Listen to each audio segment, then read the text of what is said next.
Hello and welcome to the DP World Wanderers Stadium here in Johannesburg. It's another sweltering day in Johannesburg. I'm Ken Borland. It's a great pleasure to have alongside me Takalani Netshiava, and we will be your commentators along with David Mitchley and Sarah Barber for this massive game. DP World Lions against World Sports Betting Western Province, and it's a game between number 2 and number 3 on the log. The Lions at the moment just 1 point behind the Warriors, who are top, and Western Province also 1 point behind, although they've got a game in hand on the Lions. So Takalani, Lions, Western Province, always a big game, but especially in this situation. Yeah, good afternoon, Ken, and good afternoon to all the viewers wherever you are. It's a beautiful sunny day here in Johannesburg, and we've got a contest here, Ken, on our hands. Like you said, the WSB Western Province versus DP Lions here in Johannesburg, and the Western Province winning the toss, electing to bat first rather, Ken. Yeah, it's a very, very hot day here at the Wanderers. There are your umpires for this game, Bongani Jele and Mazizi Gampu, and the third umpire is Alahuddin Palika. As we see the two Western Province openers coming out to bat, Tony DeZorzi and David Bedingham. We were given as the original batting lineup. We'll just make sure that it is, no, it's Eddie Moore. Eddie Moore is coming out to join Tony DeZorzi in the middle. The Lions team, there are a couple of changes to the side that scraped home in a really thrilling UXK derby on Friday night against the Titans. We see the return of Luto Sapamla for Kagiso Rabada, who's gone to the IPL, of course, and Evan Jones, the all-rounder, replaces Delano Potgieter, who batted really well in that game against the Titans. Takalani, any surprises for you? And of course, the one change in the Western Province team is Eddie Moore coming in for John O'Bird, who is injured. Yeah, no surprises really. Maybe a little bit on the fact that the Western Province won the toss, electing to bat first in the game that they bat first in this campaign so far. They only scored 148 for 8, and maybe they see that the Lions team, the batting, really a very strong batting lineup from the Lions side. You've got the likes of Temba Bafuma, Rasif van der Does, and Vian Melder, who's in top form here, Ken. Yeah, and as is so often the case, Bjorn Fortuyn, the left-arm spinner, will open the bowling. Western Province also coming off a very tight win themselves in their previous outing. That was against the Dragons at Newlands on the 13th of March. So it's going to be Bjorn Fortuyn who will open the bowling, as we said, and taking first strike is Eddie Moore. So two left-handers at the crease for Western Province. Yeah, talking about tight matches. What a match between the Lions and the Titans on Friday. And Western Province are underway straight away with a single for Eddie Moore. There's a long off in place, rather a long on rather. No, it's not Tony DeZorzi who's opening either with Eddie Moore. It's David Bedingham. So it's a right-left combination, not two left-handers. David Bedingham, he has a long off then in place, and there's a cow corner. Oh! I see where you're going, in between the two fielders behind square on the leg side, so comfortable single. Yeah, Bjorn Fontaine, it's a fantastic opening bowler for the Lions. He will be looking to replicate his performances that he always produces in this format of the game, opening the bowling for the Lions. It's shorter from Fontaine. Oh, he's going to be out. My word, what a mix-up. Eddie Moore really just went charging down the wicket, having mishit that ball to square leg. And David Bedingham knew that he wouldn't make it if he set off for the run. But a disastrous start for Western Province. Yeah, they didn't want this. They don't want this. They don't need this, Ken. Winning the toss, electing to bat, and losing the wicket in the first two balls of the innings. And just looking at the replay there, really there was no run there, Ken, at all. Easy run out in the end for the Lions, and they've managed to pick up the first wicket. Cody Youssef had the presence of mind to realise that he had a lot of time and just underarmed it to Ryan Rickleton. The despairing dive by Eddie Moore, not enough to save him, and he is run out for one. And now we do see Tony DeZorzi come to the wicket. Yeah, this is good start now from the DP World Lions. We spoke about Bjorn Fontaine being a very good bowler for the Lions in the power play, first 6 overs of the innings. And the Lions just pick up that run out. Catch me on! Just wide of the bowler. Not very convincing start for Tony DeZorzi. Because you took your meds Not today, sure they if laid you down. there is anything in this pitch, but a very navy start here by the WSB Western Province. Catch BJ! Again, a little bit Stay on there. elevated, but well wide of the bowler. DeZorzi gets Wake off the up, mark. Bjorn. So Bjorn Fortuin has been the third most economical bowler in the competition so far, conceding just 5.73 runs to the over.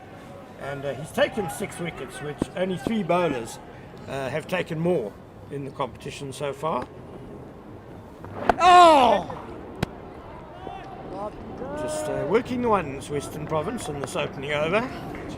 One of them was a very badly judged attempt, led to the early wicket. So first over gone, a good one for the Lions. It's 4 for 1.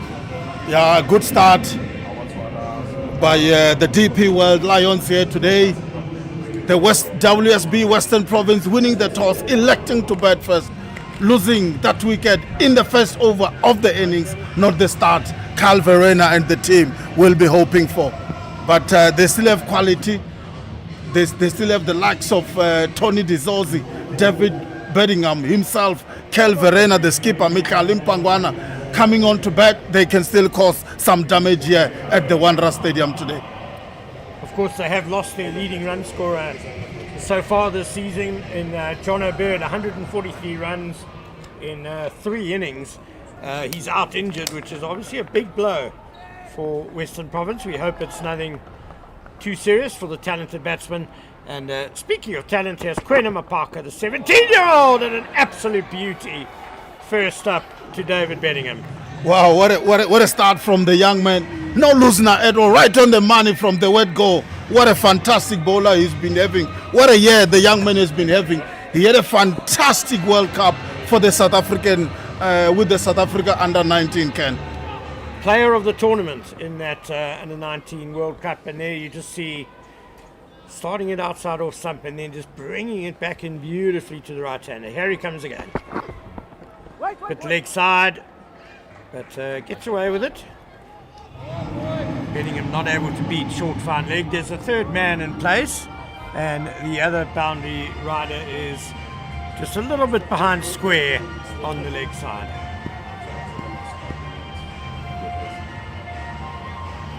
Yeah, fine leg inside the circle. And then just one slip for Quena Mapaka. Again, bit of shape into the right-hander, but Bedingham has got that away towards the mid-wicket boundary, and it'll be a comfortable 3 runs for Bedingham. Takes him to 5, and the total 7 for 1. Quena Mapaka took a bit of tap on Friday night in his last outing, but bowled a really good 18th over for the Lions in that very tight win by just 1 run. And I think it would have been a good learning experience for him, Takalani, on Friday night. Yeah, still a young man. Still have to learn how to play this game in different situations, but he will come. He will be all right. He's a very talented young man. Stays over the wicket to the left-hander. Bit of swing again. Yeah, that's the delivery that he produced. A bit fuller to the left-handers. That's what he does best. Very soon we'll see a Yorker, him firing a Yorker in as well. He's got all the variations, this young man. Top talent. Absolutely. It's just incredible to think he's still at school, 17 years old, in his matric year at St. Stithians, and playing with the men here, and does not look the slightest bit out of place. And he's putting together an excellent first over here. Yeah. Following the work that Bjorn Fontaine did in the first over of the match. And this is what you want to see when the teams are bowling, that partnership. And the 2 bowlers here are producing that for the Lions. So important. You did right, Takalani. Bowling partnerships as well as batting partnerships.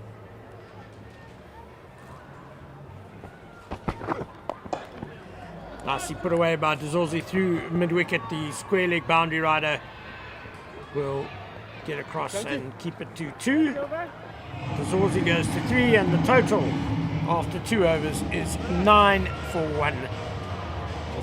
Yeah, fantastic start by the DP World Lions here today. And the WSB Western Province winning the toss, electing to bat first, losing that wicket of Eddie Moore in the first over through a run out. And Kwanama Parker following once again the good work done by Beyond Fontaine. We are now going to see Evan Jones back in the side. Big, strong all-rounder, hits the deck hard. Took 2 wickets in his first over when he played previously against the Rocks for the Lions.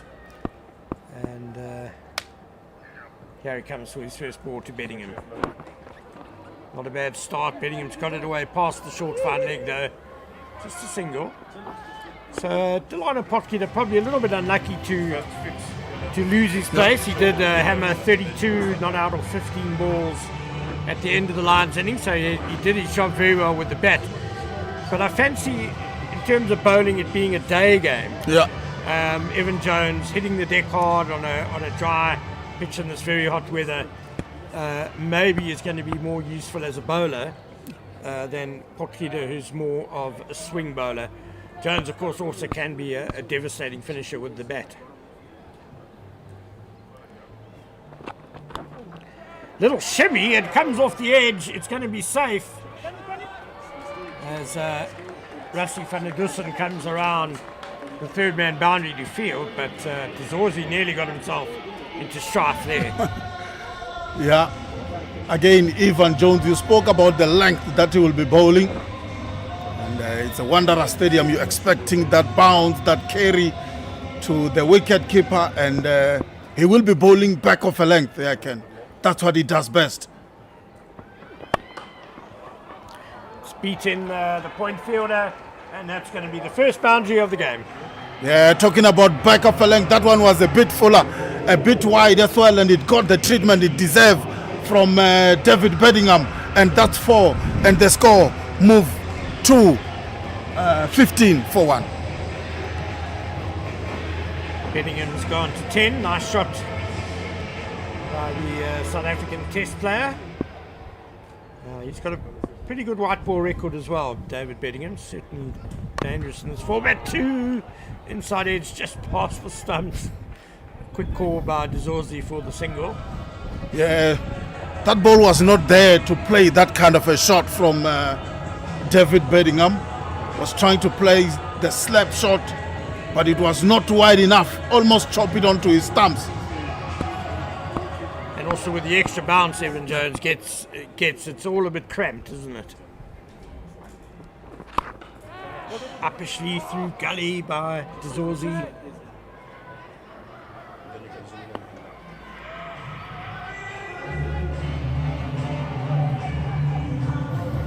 So 1 more left in the third over, and we'll then be halfway through the power play with the score just 17. So you can see there's a bit of urgency certainly from Tony Dazorzi.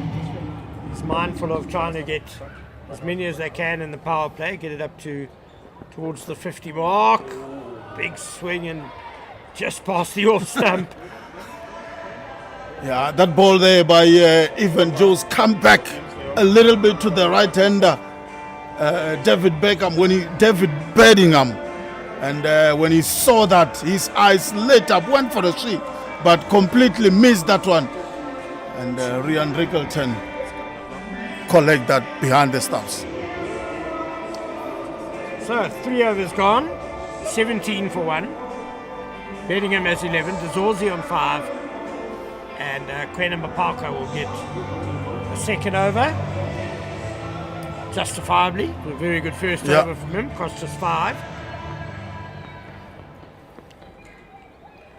Left arm over the wicket to Tony Dazorzi. And another swing and a miss. Yeah, it was in the slot, isn't it? And Tony Dazorzi will be kicking himself. Should have gone that one through mid-wicket for maybe a boundary for his side, but completely missed once again from the WSB batters. That was an opportunity there for the batters to get some boundaries in.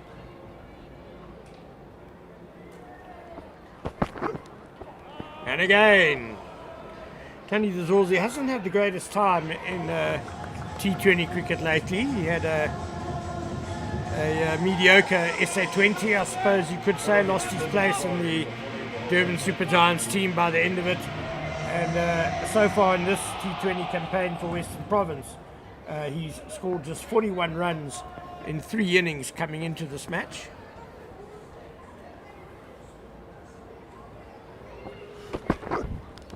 And again, change of pace from Kwena Mapaka, beautifully bowled, and very nearly bowled Dezorzi as well. Yeah, I'm loving Kwena Mapaka already, Ken. Little bit of variations from the young man. The previous ball he bowled was a bit wider, but this time around it came onto the off stump of Tony Dezorzi, almost crashed the off stump. But what a performance from the young man, bowling well here for the DP World Lions. That's a bit of bad. No, he's been given out. I thought I heard maybe a little scratch as Dezorzi playing right across the delivery. The umpire would have been mindful of the fact that Mapaka has been shaping the ball away from the left-hander a bit, so that would have straightened towards the off stump probably. And Tony Dezorzi is gone, LBW. Yeah, fantastic bowling from the young man. We spoke about that's dead out. That's dead out, Ken. We spoke about the variation from the young man. He bowled the 4th delivery a bit wider, then the next one off stump. This time dead straight. LBW, Tony Dezorzi, goodbye. That's the 2nd wicket for the Lions.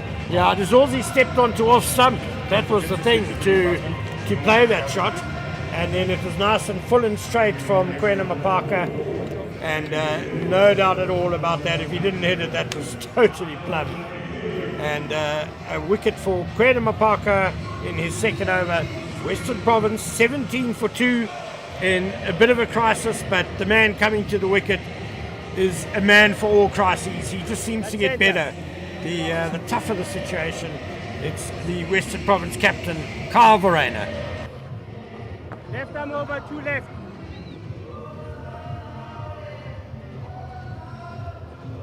Got it!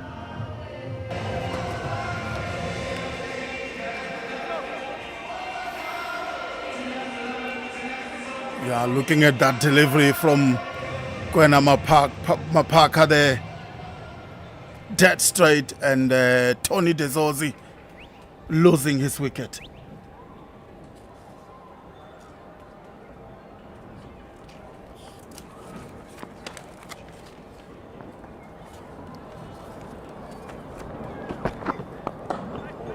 Full again from Mapaka.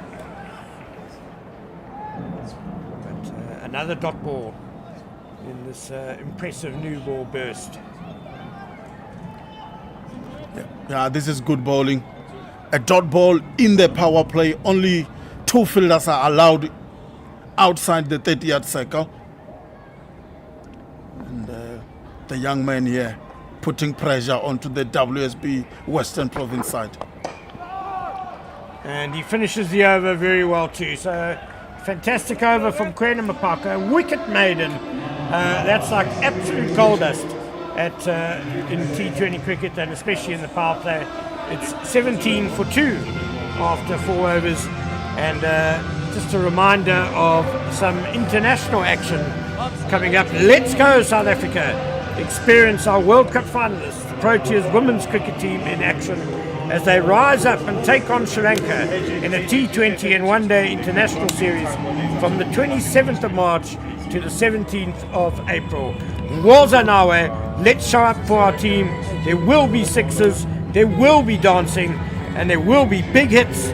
Follow the Proteas women on social media for more details. Hashtag always rising.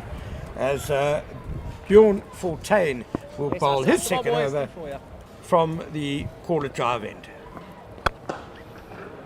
Up beyond. And Bellingham is SBJ. content mostly to deal in singles at the moment. He's gone to 12 of 10 deliveries. Yeah, this is brilliant from the Lions, rotating the bowlers, not allowing the batsmen to settle in any bowling. We're looking for 2, yeah, but they've taken the first one. Hey, you're Really, moving. it's just an absolute jog. No, not much intent there. Yeah. Put the fielders under pressure. Maybe they could have got 2 there. Started in the football. Oh, beach. Oh, my word. The arm ball skinning through, and Bellingham was committed on the back foot, but he got the pull shot away well enough. And it was a big quick as well from Bjorn Fontaine. That's why some of the fielders were interested. Yeah, the 14 arm ball is a deadly work of art. Up it, beyond. Again, just a single on the leg side. Electing to bat first, it kind of says that Western Province felt there were no real demons on the pitch, Tired already. which means they really need to get cracking in the power play. Only 8 balls left of that. There we go, straight down the ground. That's a lovely hit by David Bellingham for 4. Yeah, good shot there by David Bellingham. Just stand and deliver, really. And got his side a boundary, and the score now moved to 25 for 2. Just looking at the replay. Yeah, good shot, David Bellingham. Oh, Just a beach. bit over pitched by us Bjorn 3 Fontaine and well forward. put away. Hiya. And a single to end the 5th over. It's 26 for 2, and it's a big welcome to David Mitchell. Yeah, thank you, Ken Boland. 5 overs gone, 26 for 2 is the score. As I welcome David Midgley. Good afternoon, Takalani. An absolute privilege, as always, to be with you at this, the picturesque DP World Wonders. Cracking start here for the home side. 2 wickets inside the power play will no doubt have them feeling cock-a-hoop. It's an important game for both sides here. Tied on points. The Lions just ahead, as you can see, on net run rate. So everything to play for here. And with a rampant Alphabet Warriors side taking the lead on things, both sides will want to continue to put some strain on their colleagues from St. George's. Sipamla to begin his first over, and from the golf course end.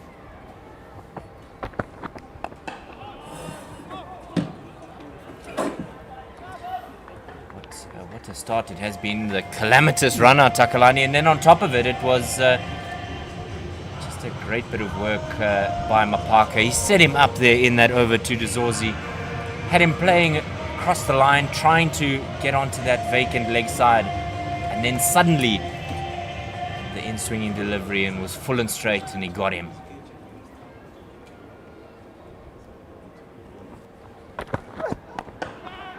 That's up in the air. That's dead straight, though. There's 2 men convening to try and cut it off. Great bit of work there from Evan Jones to prevent the boundary. It's a good bit of fielding there. Yeah. Yeah, this is a good start by the Lions, David. The Western Province electing to bowl to bat first. And all the bowlers really for the Lions have been fantastic, David. We saw Kwenama Parker, we saw Bjorn Fontaine, his 2 overs has been brilliant. Evan Jones as well. Changing the field, third man coming into the ring. And long on going back. It's a lovely length there. They thought about it for a moment and then eventually made up their mind to come through for the single. You were telling us about the bowlers and how they've got underway.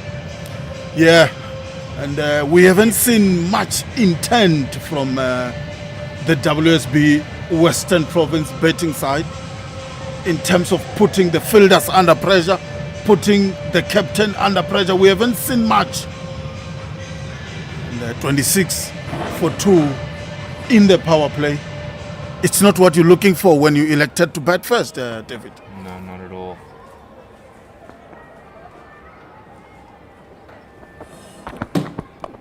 Comes down the ground, tries to hammer it, doesn't quite get all of it, and so they'll just get the one for it. Lutus Pamla coming in with the exit of Kagiso Rabada. He's spent a long time on the side of the field this season, has Lutus Pamla. At one point, almost guaranteed to jump into that national side when there was rest or injury requirements, and just a bit of frustration, I think, from his side when you're so distant from the game. It can be frustrating when you have to come in and try and perform immediately. Oh, picked up off the front knee. That's going to go high in there. There's a man under it. Would have taken a spectacular effort to get there. He so nearly did. And that'll be a boundary for 4. Yeah, brilliant effort. But unfortunately, the ball 1 pound 4. And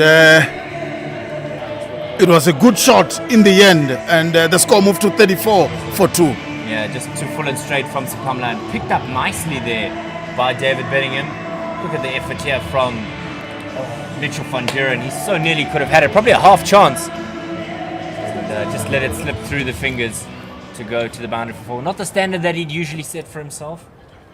Bit of an acrobat fielder is Mitch van Buren.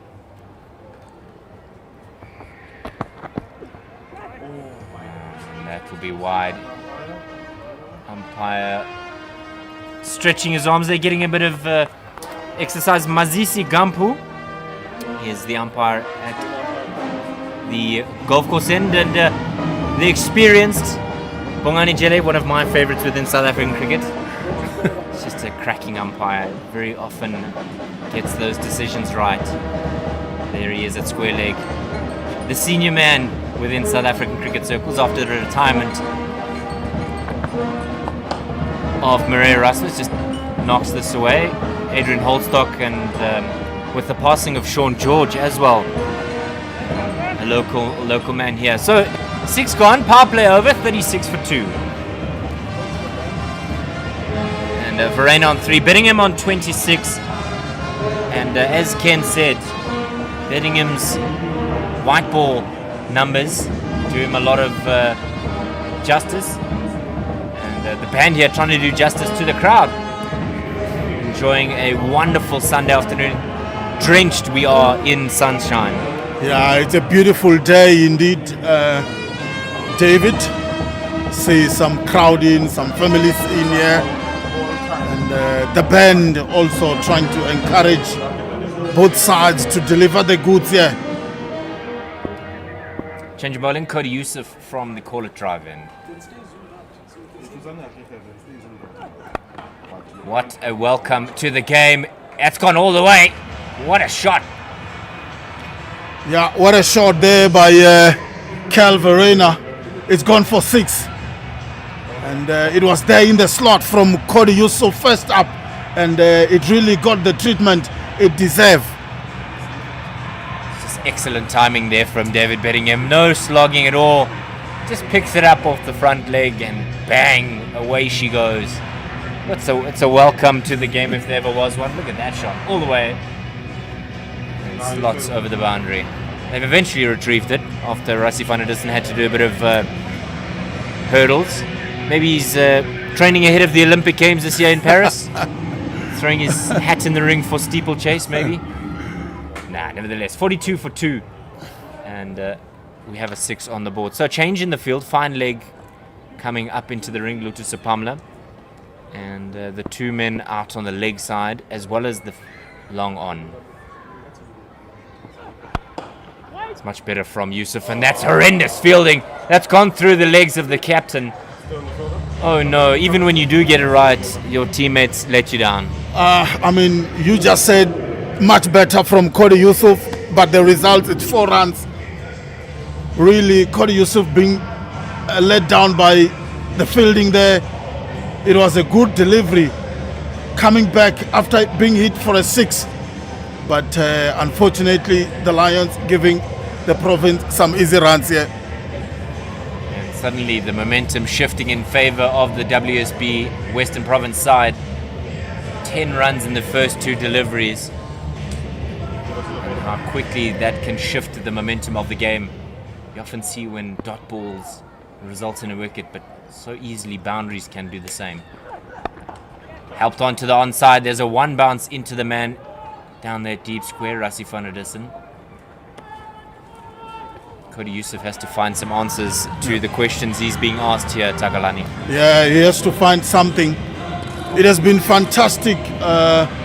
6 over best by the Lions bowlers.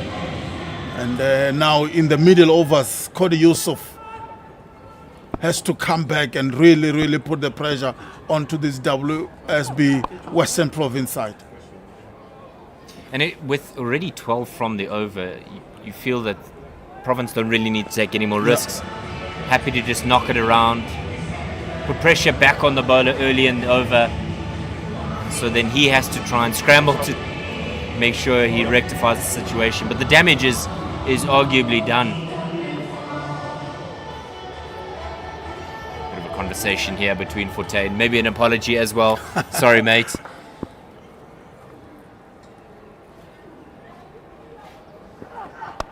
Bit of width there, that's chipped up into the air. Can he make amends? He does. Bit of a nothing shot, maybe a change of pace there from Yusuf. And whatever Bjorn Fortuyn said to him has worked. Yeah, definitely worked. And Cody Yusuf coming back strongly, picking up that key wicket for the Lions. And what a nice way to apologize to Cody Yusuf from Bjorn Fortuyn, picking up that easy catch in the end. And the Western Province has lost their 3rd wicket. Yeah, David Bedingham, the danger man in that partnership, just holding out there. It was a nothing shot, and I think he kind of held back in that one. And he was out caught. So that's 3 down now as Mihlale Mpongwana comes to the wicket. Sustained an injury late in the year last year in that SAA series against West Indies A at Mangaung Oval in Bloemfontein, but he seems back into it.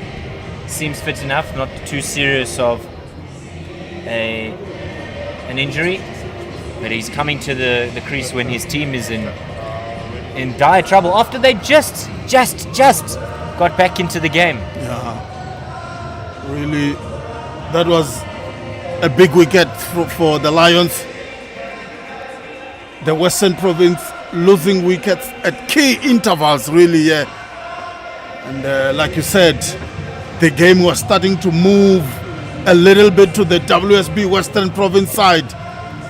But Cody Yusuf, we spoke about this, that what he has to do is to support the good start the Lions had when they were bowling inside the power play. And he managed to pick up that key wicket of David Bedingham. An easy catch from Bjorn Fortuyn. Changing the field.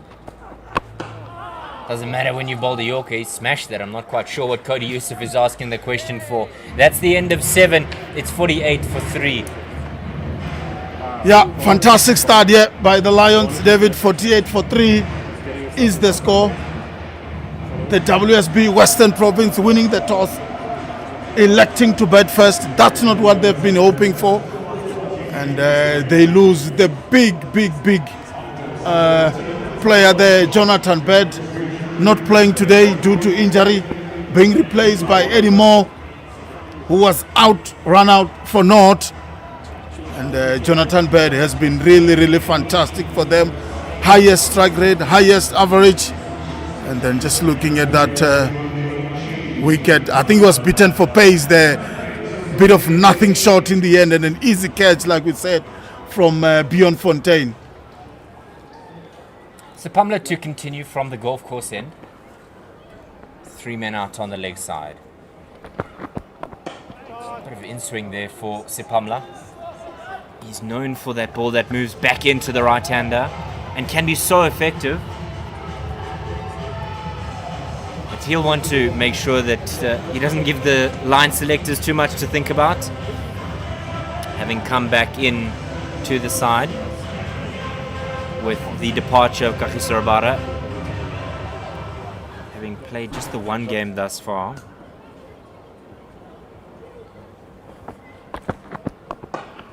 Down the wicket he comes, just nurdles this away onto the onside. They think about two, but maybe with a second guessing there. Mhlale Mpongwana, I don't think he quite heard that one from Verena, and Verena saying, mate, I called for it, where were you? Yeah, and we spoke about this earlier, David. I'm not too sure if the running has been too crispy from the WSB Western Province. I guess there was an opportunity for two there, but they could only take a single. But Mhlale Mpongwana and Cal Verena are good players. They should be able to score some boundaries. And not sure what they will be targeting here. Maybe that 160, 170 mark at this stage. Just opens the blade, guides it down to third man there. Intelligent cricket, that's all you need. You don't need to be reckless here. You've still got just under 13 and a half overs. Then I'll bring up the 50 for the WSB Western Province side. 1-6 and 4-4s to them. Yeah, good shot to get off the mark there by Mhlale Mpongwana.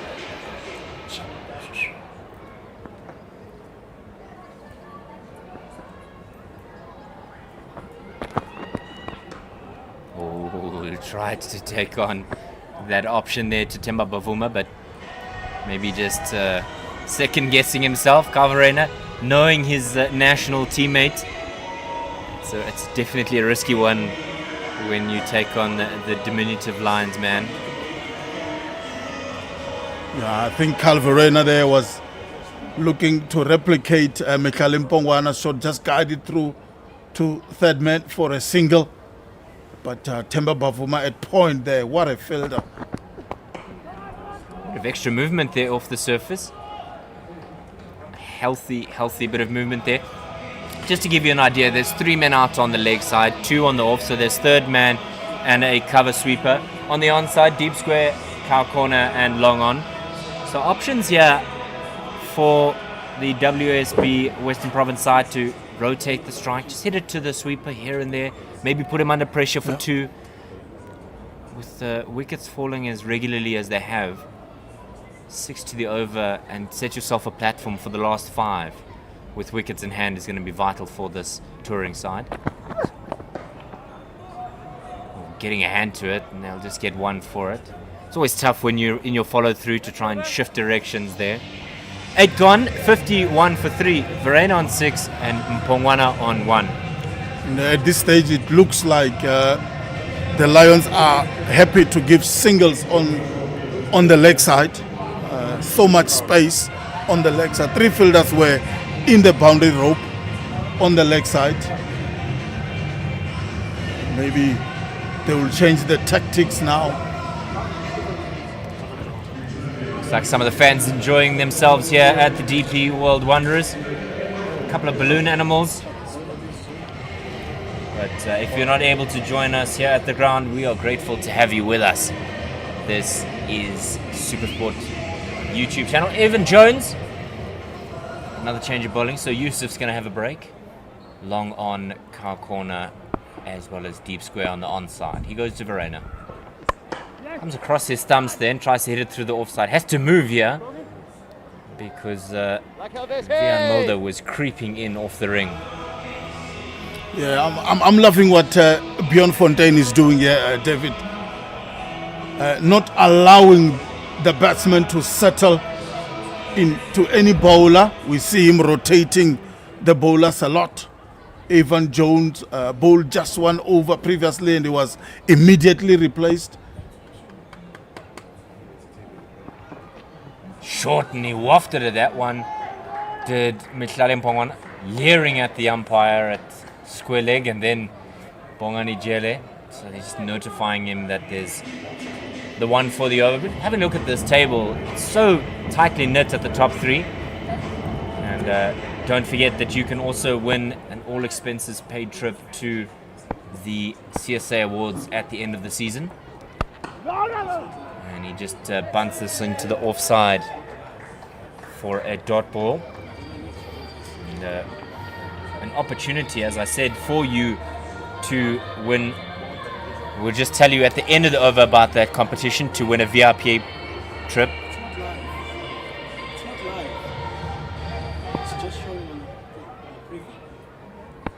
Jones. Yeah, this is fantastic from Evan Jones, David. He has bowled 9 deliveries so far, and just 10 has been scored by the Western Province side, following up the good work done by Bjorn Fontaine, Kwenama Parker, and that's really a good package of bowlers that the DP World Lions have here, and it's in full swing today, restricting the WSB to 53 for 3. Tries to come across here and give himself some space on the offside, and we'll get the one for it. One more remaining in the over, and the Lions bowling incredibly frugal at the moment. Just the one extra Takalani, Yeah. which is great to see for home side fans.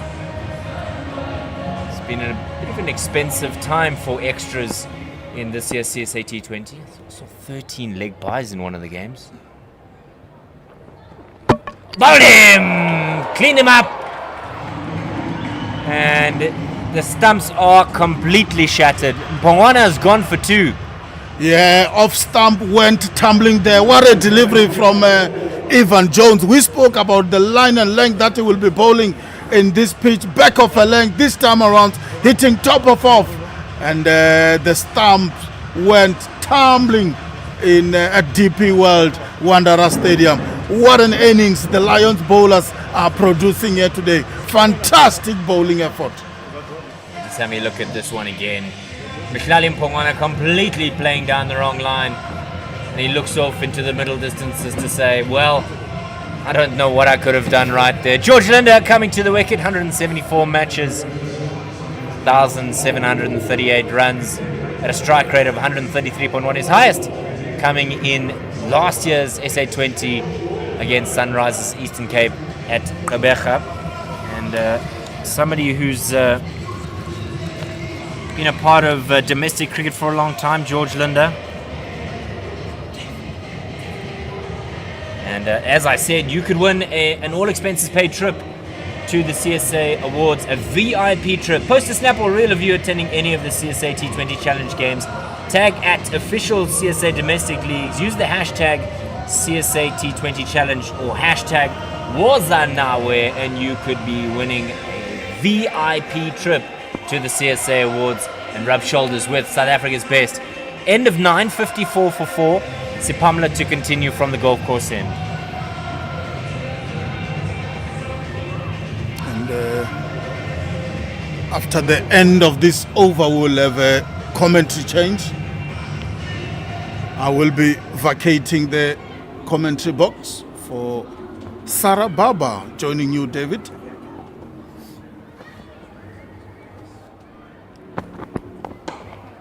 It's tough going here for Kyle Verreynne. He's been starved of the strike in some ways. 8 from 14. Because he's just watched the carnage at the other end. And the WSB skipper has a mountain on his shoulders. Just having a look at this one to dismiss Mpongwana again. Absolute hooper of a delivery. We actually saw something similar. Tries to get it through the ring. He's not going to get it. We saw something similar in the ladies' game where at this very ground, Aibong Akaka dismissing Proteas teammate Tasman Brits with an absolute cork-over delivery. Similar type in-swinging delivery to the right-hander. Offering something for the bowlers. In years gone by, Takalani, this was a batsman's paradise. Think of the 438 game nearly 2 decades ago, but through the change of groundsman and maybe a bit of extra rain, there's something in it for the bowlers. Short and pulled onto the onside, but there's protection out there in the deep. And just talking about this pitch, David, the Western Province side really don't have a good record in this ground. They've only won 33% of the matches they played here in this form of the game.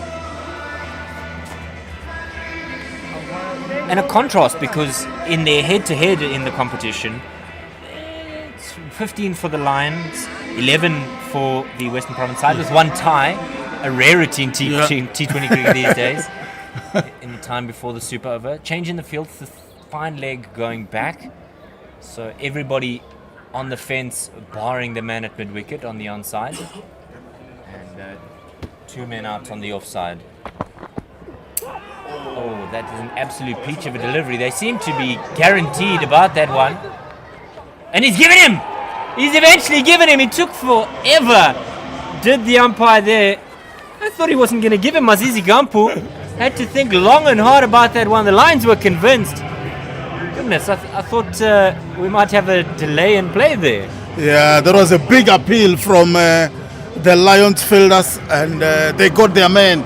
Like you said, David, the umpire really really think about it long and hard. But in the end, George Linde losing his wicket there. Just having a look at this one again.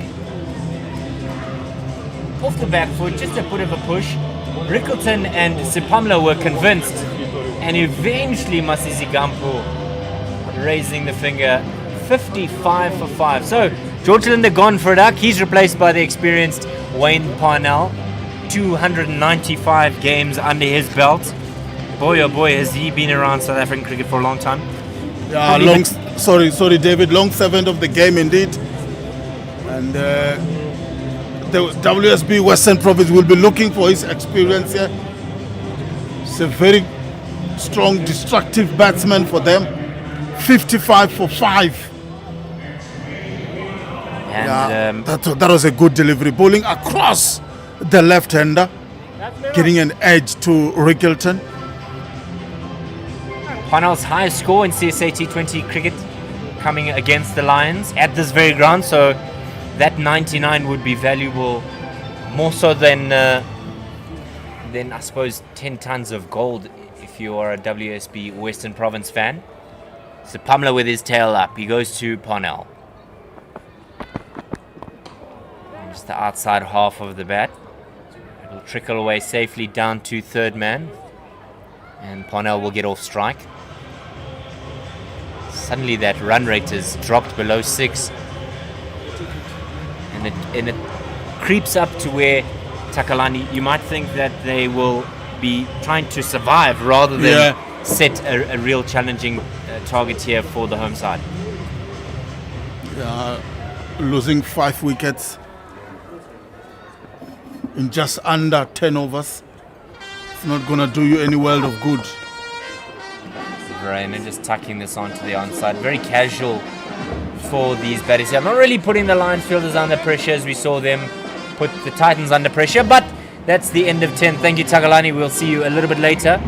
And I'm going to be joined by Sarah Barber for her debut game. 57 for 5. Carl Verena on 10. Wayne Parnell having just joined him at the crease on 1. So at the halfway stage, after having selected to bat first, the WSB Western Province side, World Sports Betting Western Province side, under some serious strain here, halfway through the wickets. And Sarah, what have you made thus far of the decision to bat the right one, or perhaps a blunder by them? I think maybe a bit of a blunder, considering that your one full toss and just worked onto the onside. Bit of a gift there. Considering that the leading run scorer is injured, I'd say get in there with the ball earlier. We're in the half felt, so I would have had a ball first, knowing that we haven't had many people contributing with the bat. Yeah, it's a difficult place to come here. The bull ring. And the Lions having a fortress here thus far this season in the CSA T20 Challenge. Long on. And deep square back. Yusuf giving a delivery there to Wayne Parnell that I don't think he knew too much about in his second over. Went for 12 in his first over. and picking up that crucial wicket. He's already been involved with the wicket, says Cody Yusuf, involved in that run out of Eddie Moore. But it was Bedingham who he managed to get the better of. Caught for Tane for 37.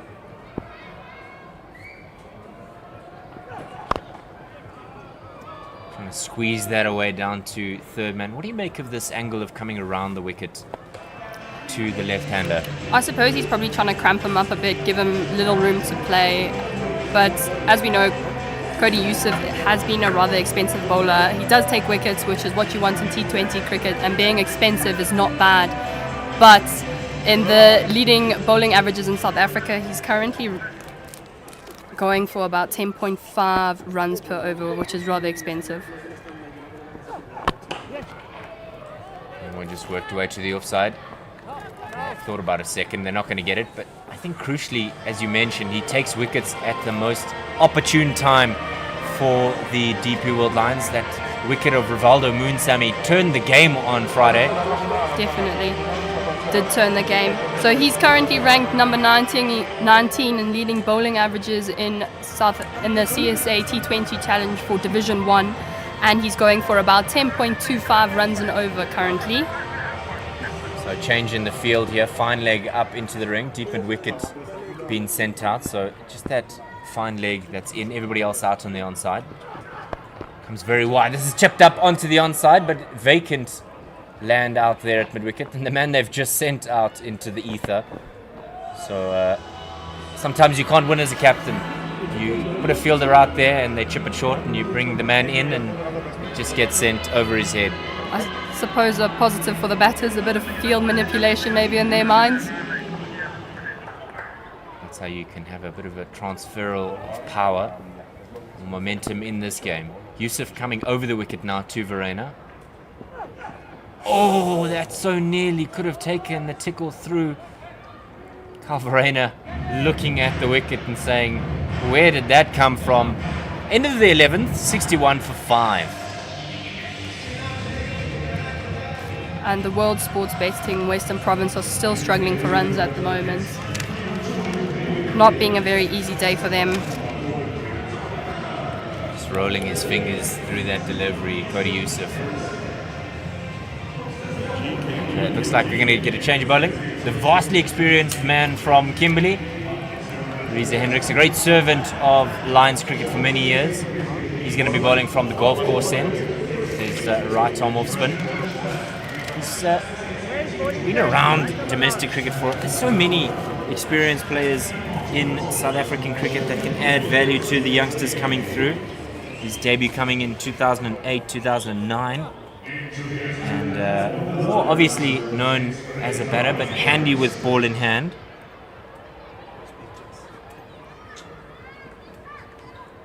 He comes around the wicket. I think they're just trying to steal away an over or two here. Trying to push this Western Province side. Trying to ask them to take on the part-timer. Probably definitely somebody I'd be trying to target. We haven't seen Reza Hendricks take the ball much of late. He's been very valuable with the bat, and as you have said previously, very experienced. So even though he's a part-timer, I think he's still got a brilliant cricket brain around him, and thinking like a batter and being able to bowl is also an asset. Down the wicket to work this onto the onside. They'll think about two. Oh boy, there's chaos out there after the mistake in the outfield from Mish van Buren. Normally sets himself quite a high standard. He's an incredible fielder, seen in the SA20 and in many Lions games. What an asset in the field.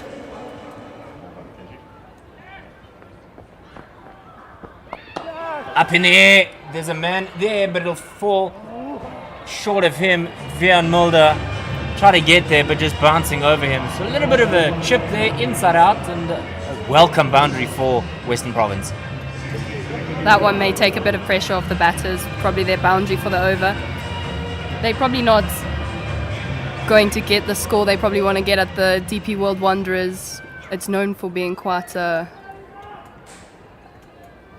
track that you want to get lots of runs off of. down the wicket, and this is just knocked away for the single. What do you think would be a score that WSB Western Province would be happy with?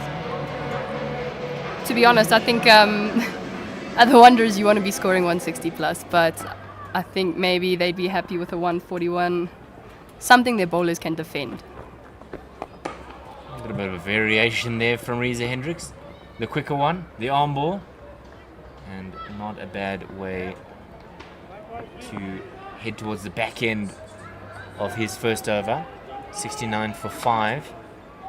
One ball left. Rate currently 5.8, so nothing reckless. Reverse sweep, struck in front, and he's given him!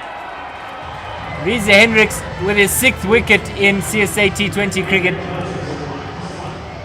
Wayne Parnell departing for only 9 runs off 10 balls. 8 balls, sorry. 150 games and only 6 wickets, but it doesn't matter if you get the right one. Reza Hendricks, and this is what you can get from the part-timer. Suddenly he snatches a wicket there for you, and then turns to the skipper and says, you know, why don't you give me more opportunities? Fired in at that leg stump. Just having a look at the replay here. It's just plumb in front. And all too easy for Mazizi Gampu. A little bit of a slow finger of death here, emulating the great Rudy Kutzen. Carl Simmons comes to the wicket, has had some value with bat in hand for the WSB Western Province side, but been more involved with the ball in hand. But he's got a job to do here because his side is at risk of being bowled out.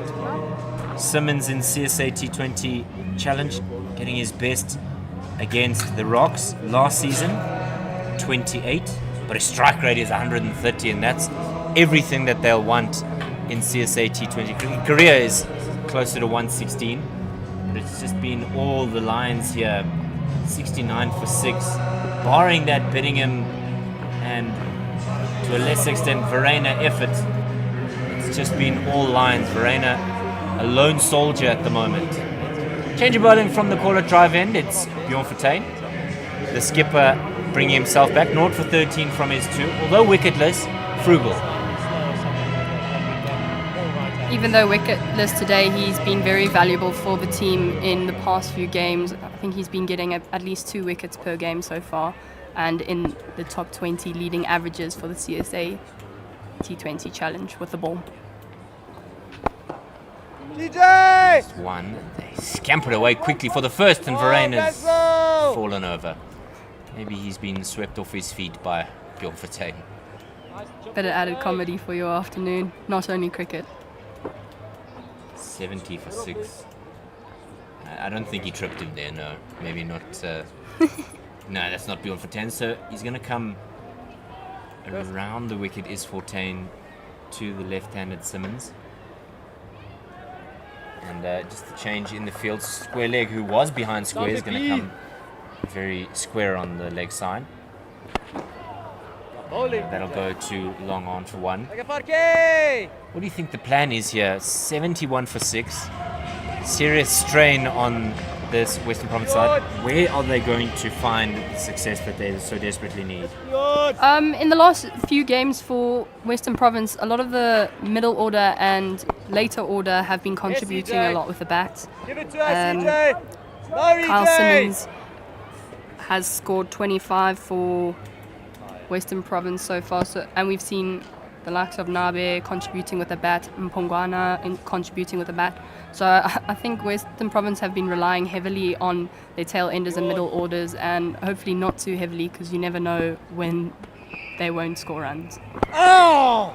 Yeah, Bjorn Fortuin, after that error down at long on by Evan Jones, had a double teapot. You've got to be careful there, skipper, when you're not happy with your fielders, understanding his earlier blunder in the game, but nevertheless able to keep things relatively quiet. 5 from the over. Down the wicket, mistimed it, miscued it, and that goes out to the man down there in the deep, Van Buren. This game's quietened down for WSB Western Province. seems like they're trying to survive to get to that 15th, 16th over so they can do something with it, but at this point they're at risk of not completing the overs.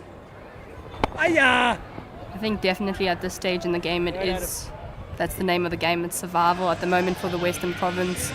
75 for 6 after 12.6, 13 overs is probably not the most ideal situation, and at the end of the day, after 20 overs, if they do finish their 20 overs, not going to be an easy task for the World Sports Betting Western Province bowlers. Yeah, not the easiest day out for the visiting side, especially when you've decided that you've backed yourself to win the toss and bat first. Change of bowling once again.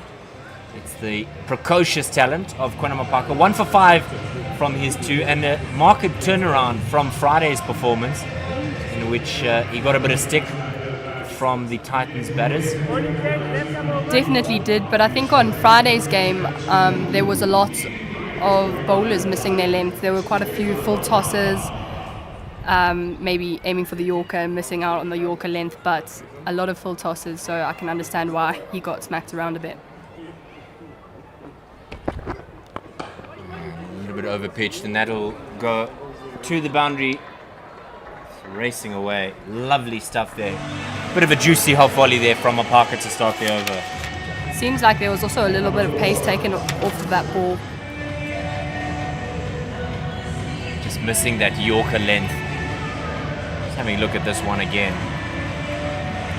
I don't think too many batters will miss out on an opportunity like that. As you said, just rolling the fingers, rolling that cutter delivery. But if you miss your length there, you can so easily travel up here on the high felt. And that's the delivery that we saw to Tony DeZorzi earlier. Set him up with 2 of those before trapping DeZorzi in front. You mentioned earlier about if you miss your length here, it's probably going to travel in the half felt. As players, we often say if you get it through the inner ring and there's no one on the boundary, it's going to travel. It's 4 runs, so save the legs.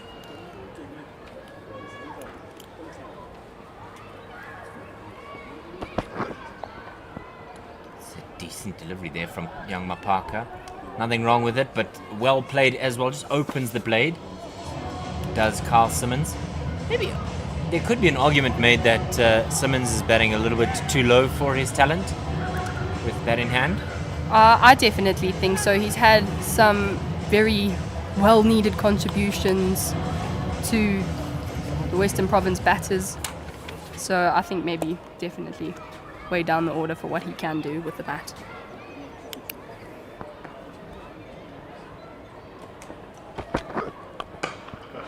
Popped up high in the air. There's a man going back. It's going to be a difficult catch. It's going to be one bounce and through his legs. What a bit of skill there from Bjorn Fortuin. And they come back for the 3. Good gracious, that was... I'm at a loss for words. That was incredible. Let the ball bounce and then parried it through his legs to prevent the boundary. Incredible match awareness there from the skipper, knowing how close he was to the boundary, and he was moving at quite a speed, so to be able to stay stable and save that is incredible. It could have gone so horribly wrong. Hit a leg, hit a foot, something. Or even face planted and unneeded injuries for the rest of the season. Absolutely. Mapaka continues. That's an absolute peach of a response from the youngster. He's got so much experience on his shoulders. And just the one they're able to squeak out there. He thought maybe there was something in it, but missing as leg buys is signaled. I think maybe just the batter moving outside there, outside the line, so no real use in appealing for that. So he's going to come around the wicket to Verena for this final delivery of his 3rd. 9 from it thus far.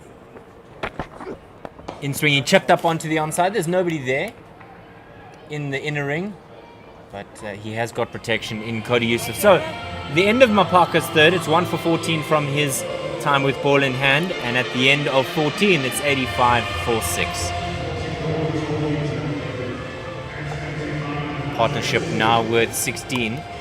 Still a sapling. But I think that's the key for the DP World Lions, is they've rotated their bowlers nicely, ensuring that these WSB batters aren't getting to face the same bowler and settle in, because as we know with T20 cricket, the momentum of a game can shift so quickly.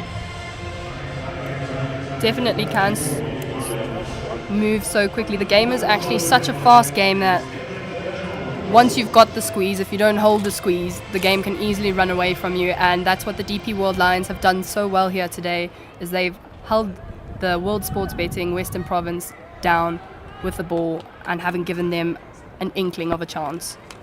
Just the 1 wicket for Jones. And a bit of a freebie there to get Verena off strike. He was the one who picked up the wicket of Mihlale Mpongwana with the hooping in-swing delivery. Jones deciding he's going to continue over the wicket to the left-handed Simmons, who's 7 from 6. Verena 23 from 29. It was a tough day at the office for the visiting side. Long on his back. Just a bit of a faint edge, and there's an ooh and an ah here from the production team. That one obviously not carrying through to Ryan Rickleton, who's doing well himself, is Rickleton, during this CSA T20 competition. He has indeed. He's been quite a hold there at the beginning of the innings for the DP World Lions, scoring quite a few runs for them. Uncomfortable length there from Jones. Simmons just trying to weave out of the way there and open the blade. Currently he's averaging about 35 runs with a total of 143 runs in 4 matches and 4 innings, with a top score of 75 runs, which was against the G-Bets Rocks here at the DP World Wanderers. Yeah, good way for his side to get underway in the tournament. Jones just pitching it up there, trying to find that Yorker length delivery. Not being punished for it though, as these two are just making sure they just make recompense for the earlier errors. But at 88 for 6, you might feel like you're staring down the barrel rather. And Western Province probably need to push on a bit if they want to get to that sort of one. Well, it helps when you get a freebie like that. Definitely over the does. head. Bongani Jele just stretching out his arms as well as his partner. You might have just seen Jele on the radio there. It looks. He's looking up in the sky at whether or not there might be some rain in the offing. I just saw a bit of lightning in the distance and possibly. This is helped up over the fine leg. Mapaka was in the ring there, and he's going to get a boundary for it. Fortuitous runs, you might say, or just the right shot for that delivery. And just 1 ball remaining in Jones's third. The thing about Evan Jones is he's such a tall man that he has such a high release point, so the steep bounce he gets often gets batters in troubles, as we saw in his previous game he played, where he got his 2 wickets off the first 2 balls. Oh no, Evan Jones. That one going through the hands and clanging into his shin. Very uncomfortable. He seems to be back on his feet, which is good news. The end of his third and the end of 15, it's 94 for 6. So we're going to have a commentary change. I'm going to give way to the experienced Ken Borland. The World Sports Betting Western Province are currently 89 for 6 after 15 overs. And it seems that Cody Youssef will be coming into the attack from the golf course end. It looks like the umpires are very busy on their radios, maybe concerned about the weather incoming. It looks like we have a very angry looking cloud hanging over the Wanderers. Big lightning strike there, Sarah. That's very concerning. I thought it was going to be an absolute peach of a day for cricket here at the DP World Wanderers, but maybe a bit of lightning causing concern for the umpires and for us, I suppose. Yeah, we better hope that the storm's heading away from us rather than towards us, otherwise play won't last too much longer, I don't think. Definitely not. Cody Yusuf coming in to bowl right arm over to the left-handed Kyle Simmons. That's rather wide, foolish and wide, and a bit of a slash there at it, but no connection, so no runs there for Kyle Simmons. Sarah, you're a Lions bowler. You've bowled a lot on this pitch. Anything to suggest it's a 94 for 6 wicket? In my eyes, I feel like it's not too much of a 94 for 6 wicket. It's definitely a lot of runs wicket for me. Cody Yusuf in again, that's Fuller, and that's edged and gone. Cody Yusuf takes out Kyle Simmons for a very short time. We thought Kyle Simmons might have been a bit of a contributor here, but unfortunately he departs for 13 runs off 11 balls. There was little to no celebration there, but I suppose maybe that's what happens when you've got a hand on things here for the DP World Lions.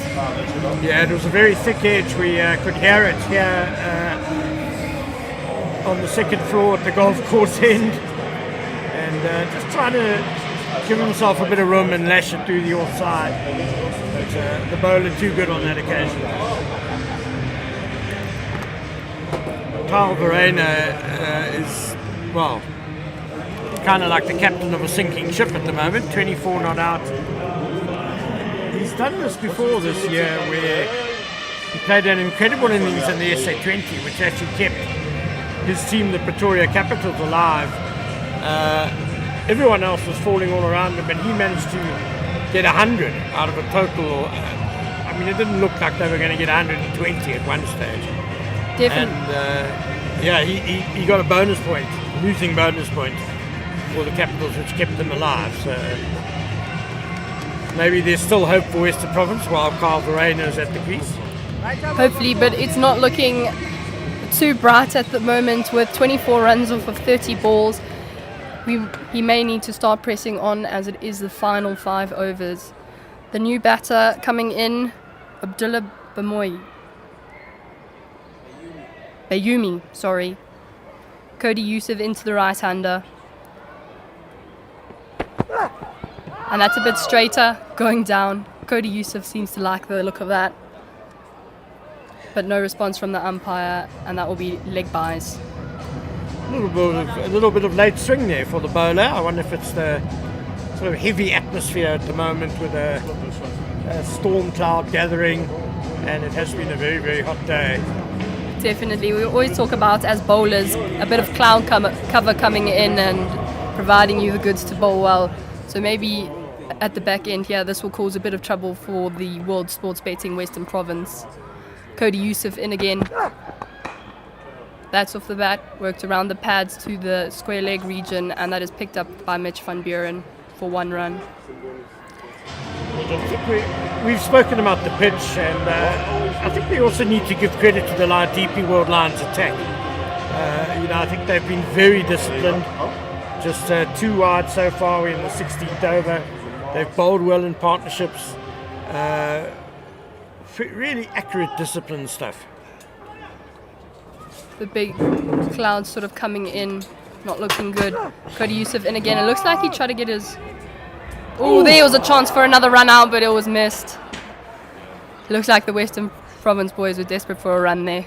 But unfortunately, no run there. Cody Yusuf close to another run out for him, as we saw earlier on today with Eddie Moore. And there he's just showing that it was a couple of inches away from hitting the stumps with a wonderful little backflip there, fielding off his own bowling, Cody Yusuf. I think, as you mentioned earlier, Ken, the discipline of the DP World Lions has been incredible today, but even throughout the tournament, we've had so many of the DP World Lions in the top averages in South Africa, so they've been impressive throughout the tournament, but an unfortunate loss in Durban against the Hollywood Best Dolphins. And that is short and pulled onto the leg side in the deep square region, picked up by Mitch van Buren for just the 1 run. bringing Kyle Verena on strike. Yeah, they have been impressive, and they've got such depth. I mean, through this competition, they've used guys like Risa Rabada not playing tonight, Delano Potgieter's not playing tonight, Junaid Daywood, a spinner. A lot of depth to the bowling attack as well.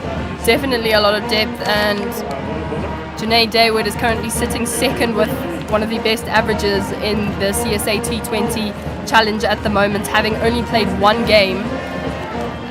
They've also got youngsters such as Ngaba Pita on the bench, who played for the Paarl Royals. He's bowled, when we've seen him bowl, he has bowled a few really good ones. Then obviously, as you mentioned, Delano Potgieter.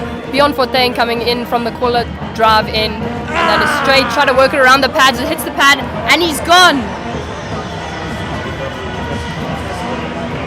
That means he is dismissed for little to no runs for a short stay at the crease, and that is out. LBW, Abdullah Bayomi. The DP World Lions have really pressed down on the World Sports Betting Western Province. It's looking really dismal for them at the moment, and they are currently 97 for 8 after 16.1. Looking at the replay there, Bayoumi making the mistake of trying to play Fortuin off the back foot. It's always dangerous against him. He's got such a good arm ball. I don't think that was the arm ball on that occasion, but he was on the back foot and just playing all around a pretty straight delivery. Yeah, definitely. I suppose if you're going to go on the back foot for a really straight delivery, you really got to make sure that you're not going to miss out on that. And unfortunately, for Western Province, he did miss out on that one. And now we've got, walking in, Björn Hendricks. So there's the scorecard of the rather sad tale so far for World Sports Betting Western Province in this game. Winning the toss and electing to bat first. And a run out in the first over, that was Eddie Moore gone. Tony DeZorzi fell in the fourth over, LBW to Quentin Parker. A bit of a partnership developed between Bedingham and Verena, but then Bedingham was outfoxed by a really good slower ball from Cody Youssef. And that's hit straight back to Bjorn Fortuin, the skipper, for no run there. I think now, at the moment, Western Province really need to start looking for those singles rather than trying to press on as it were a T20. At this stage in the game, it's all about survival, and they want to get those 20 overs, even if you are dotting up a bit, to capitalize on the runs available. Obviously not being too safe. Bjorn Fortuin, and again to the left-handed Björn Hendricks, that's worked around the pads to in between mid-wickets and square leg region, picked up by Temba Bavuma for just the one run, bringing Kyle Verena back onto strike. I think that's so important what you said there, Sarah, because the last few batsmen are all capable. Parnell, Simmons, Bayoumi can all bat. George Linder, Pongwana, and really what they needed to do was, as you say, just take the ones, rotate the strike, give Kyle Verena as much strike as possible. Kyle Verena's come down the wicket there and just worked that to the mid-wicket region. Looked for two there, but I feel like the intensity or the intent wasn't really there. That needed to be harder running from them if they wanted that second one, and it could have been possible if that intensity was there. I agree, and I think that's been a problem from the get-go. In those opening few overs, we saw batsmen jogging through for singles when a bit more intensity in the running could have made them twos. That one was worked around the hips by Björn Hendricks for just the one run. And that takes us to the end of the over, the end of the 17th over. That takes World Sports Betting Western Province to 100 runs for 8 wickets. 3 overs left, and World Sports Betting Western Province would probably want to start looking to press on. This cloud looks like it's currently approaching us rather than leaving us, as we earlier hoped it would be doing. Hopefully no lightning in the vicinity that would take us off the field. 1 minute. Yeah, I'm afraid you're right, Sarah. And perhaps this is a bit of payback for the Lions, this bowling effort, 100 for 8 Western Province, because in the opening game of the One Day Cup, or the opening game at the Wanderers in the One Day Cup this season, Western Province did this to the Lions. They had them 21 for 7. And they only got to 128 thanks to Vian Mulder's really extraordinary 96. Sepamla back into the attack, and there's a big shout off the first ball of the 18th over. But Pitching outside leg. very possibly. I was liking it a bit, but I could say I'm a You're bowler. a bowler, Sarah, yeah. I'm a bowler.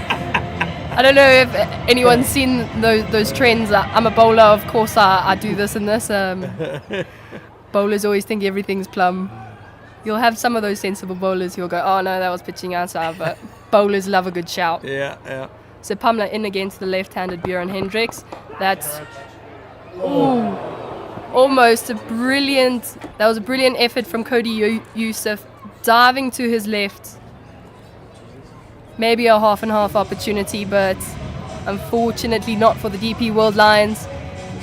And that is 2 runs for Western Province, leaving Björn Hendricks still on strike. Cody Youssef saying a really busy day in the field. He has indeed very big arm.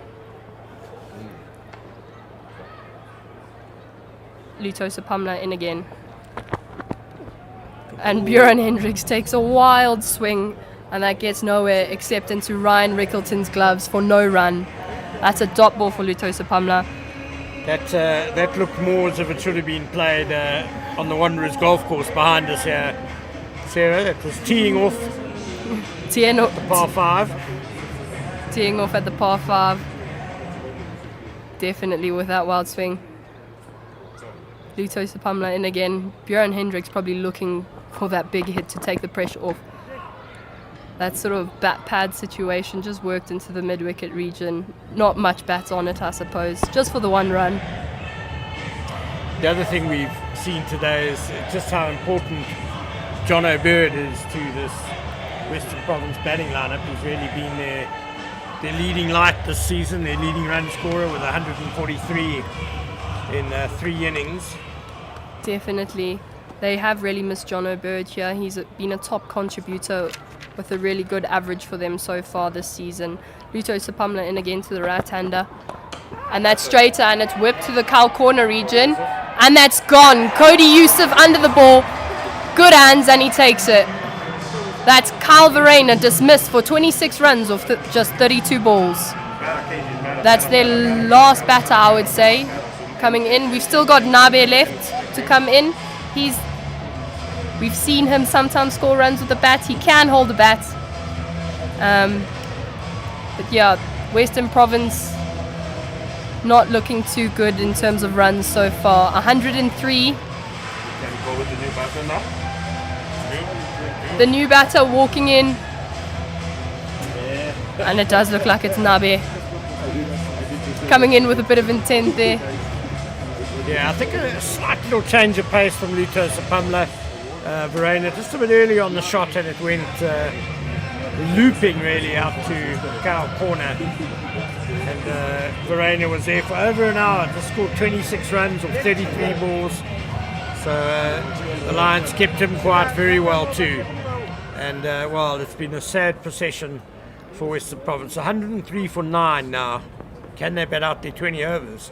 Lutosa Pamla into Nabe, right-hander to right-hander. That's sort of scooped up into the middle of no man's land, maybe where you would have had a very wide mid-on. But that is safe, and that's just the 1 run, leaving Nabe on strike for the next over. That's the end of the 18th over, and World Sports Betting Western Province are 104 for 9. I'd say for Western Province this had to be sort of a must-win. I'm not counting them out just yet, but for them it's sort of a must-win game as they are 3rd on the log.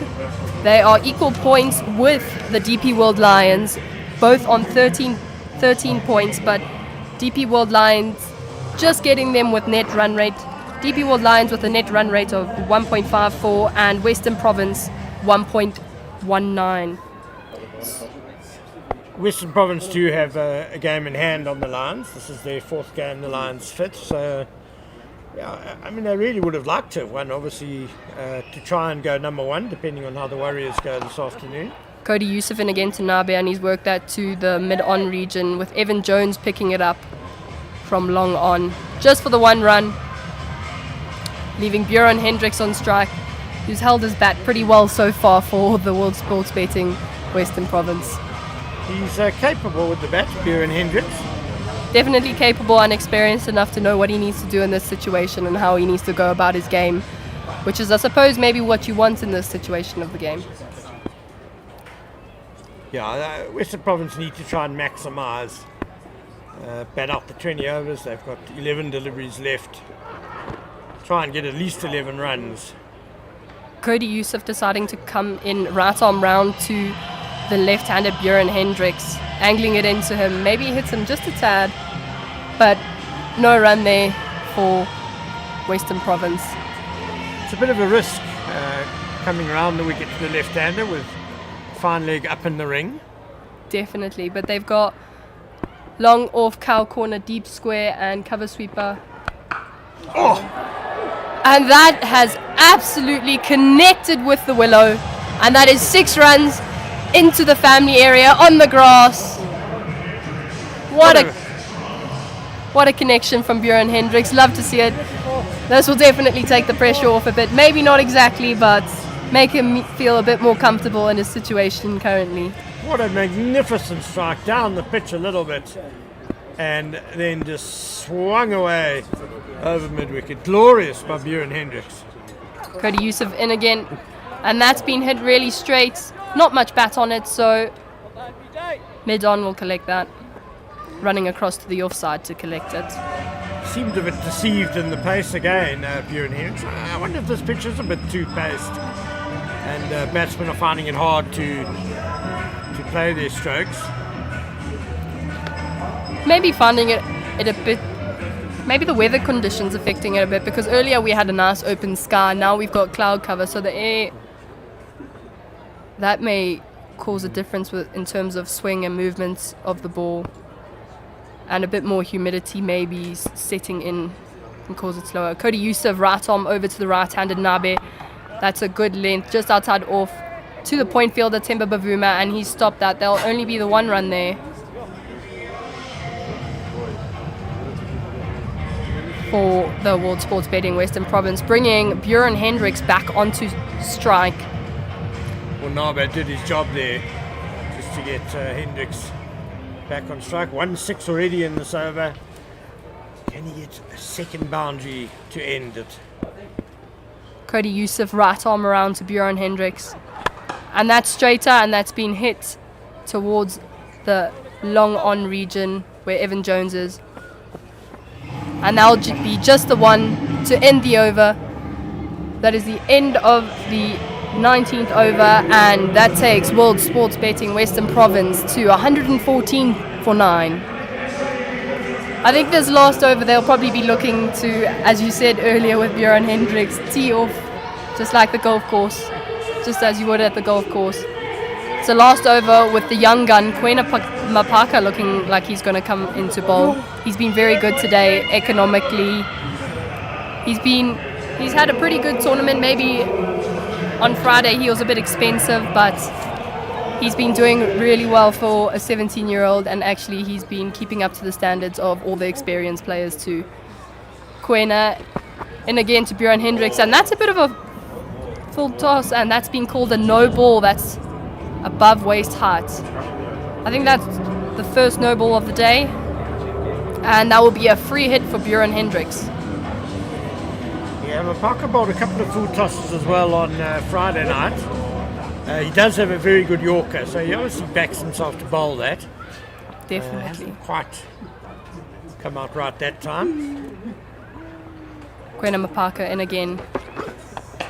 It looks like he was aiming for that Yorker length again, but Bjorn Hendricks has worked that sort of towards the cow corner region, and that is just the one run, leaving Nabe on strike. Not a bad outcome for the Lions at all. Mapaka gets the ball at number 11. Just gave away a single. I guess with the no ball it's 2 runs. Definitely, and with Bjorn Hendricks leaving so much of his stumps open, I suppose as a young fast bowler you'd probably be loving the sight of all those stumps open for you. irresistible, isn't it? It is a bit irresistible. I love it when all three stumps are open. Kwena Mapaka left arm round to the right-handed Nabe. That's been worked to the long on sort of region, and that would just be one run for them. It's a bit of a slow last over. I know we're only 2 balls in, but still rather slow in my opinion. The extras don't help. Definitely don't help. I thought we'd be seeing a bit more, pushing hard in between the wickets to try and get that too. Even if it's not there, running that first one hard is so important. Kwena in again, and that's an inside edge. Misses the stumps, misses Ryan Rickleton, and that runs away for 4. A much needed boundary for the World Sports Betting Western Province. I think Western Province's plan is to have Bjorn Hendricks on strike. He can hit boundaries. Even ones like that, they still count. Definitely ones like that still do count. It annoys a bowler probably more than a flushly hit ball through the covers. Looking a bit concerning, the weather. The clouds are starting to sit over us and a few drops have fallen. And thunder. Kwena Mapaka in again to the left-handed Bjorn Hendricks, and that's a wide Yorker. And that gets the edge of the bat and moves to the mid-on region for 1 run. Yeah, it's a good ball that by Mapaka, the wide Yorker, batsman reaching for it. Can't really do much with that. As a batter, you might be better off actually just leaving it and Hoping for a while. Yeah, exactly, yeah. Or if you can get that bat at a nice angle and just run it down, but I suppose there's a fielder there, so that'd be no use. Kwena Mapaka, left arm round to the right-handed Nabe, going for that Yorker length again. That's been full and hit straight to Reza Hendricks, who stopped that on the inner ring at extra cover for 1 run, sorry. That brings us to the last ball of the over and the innings. For Kwena Mapaka, Western Province probably looking to go big, and Lions keep the runs as low as possible. Left arm, shimmy down the wicket from Bjorn Hendricks, and inside edge all the way to the fine leg region for a boundary. 4 runs to end the innings. That means Bjorn Hendricks finishes on 19 runs of 16 balls, and Nabe finishing on 8 of 6. He's done really well to just rotate the strikes and try and strike and keep Bjorn Hendricks on strike. That leaves Western Province ending the innings on 127 for 9. Yeah, we just see that last ball, Bjorn Hendricks giving Mapaka the charge. That's a very lucky, streaky 4 runs, no justice for the bowler there. 127, it really shouldn't be enough, one feels, but you never know. Western Province get a few early wickets. We might have some rain just to complicate matters as well. The covers are coming on, as you see there, as a precautionary measure. I also think with the thunder we're hearing, the umpires might not be keen to start play with this weather around us. We might have to wait for the storm to move on before they begin the DP World Lions run chase. Definitely would have to wait. I think the rule is after the last lightning strike you have to wait 30 minutes for it to clear, and then you can play from there. But if rain comes with the lightning, I don't think that will help the matter of the game carrying on. So a job very well done by the DP World Lions. They lost the toss, had to bowl first, but they did everything that you could have asked of them. Restricting Western Province to 127 for 9. Just running through those bowling figures. Bjorn Fortuin again, excellent. 1 for 22 in his 4 overs. Kwena Mapaka 1 for 27 and 4. 8 of those runs in the last over. Inside edges down to the founding boundary. Evan Jones 1 for 20 in 3 overs. Luto Sapabna was very good as well, 2 for 20 in 4 overs. Cody Yusuf 2 for 28 and 4. And Reza Hendricks bowled just 1 over, but even he got a wicket for 8 runs. Definitely, I think a very good performance from the DP World Lions. I think the only fielding mistake we could probably count is the skipper, Bjorn Fortuin, in the beginning threw the legs for 4. But that's the only real mistake we could say the DP World Lions made in the field today and overall in this first innings. And Fortuin made up for it by doing something else through the legs, saving a boundary down below us here. It seemed he had David Minsley very excited, that piece of fielding. So Western Province, well, they'll be very disappointed with their batting. Only 3 men getting into double figures. David Beddingham, 37 off 22 up front. He did a good job, but not much else besides. Carl Varane, 26 off 33.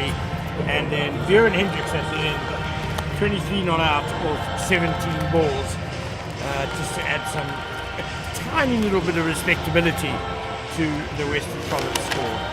So do join us. We'll be back when the DP World Lions chase commences. Hopefully rain doesn't get in the way. Yes, hopefully the rain doesn't get in the way. And coming up in South Africa, we have the Protea Women vs Sri Lanka inbound tour. Let's go South Africa. Experience our World Cup finalists, the Protea women's cricket team, in action as they rise up and take on Sri Lanka in a T20 one-day international series from the 27th of March to the 17th of April. Wars are nowhere. Let's show up for our team. There will be sixes, there will be dancing, there will be big hits. Follow the Protea women on social media for more details. Hashtag always rising.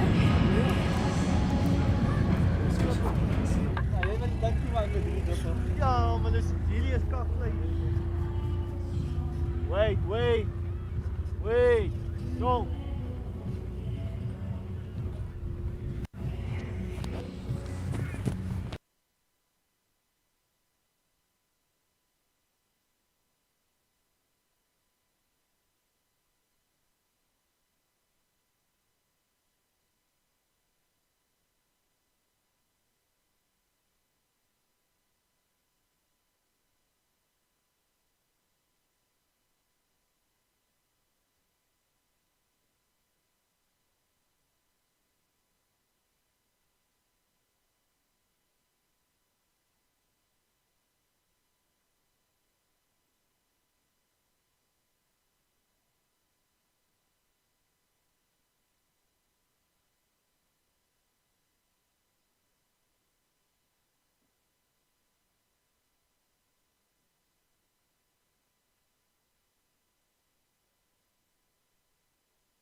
Yeah. See how it is.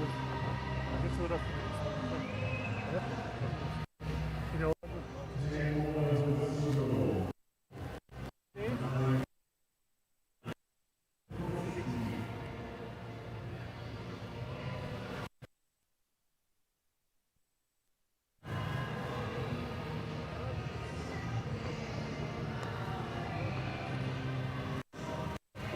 Please level stop there.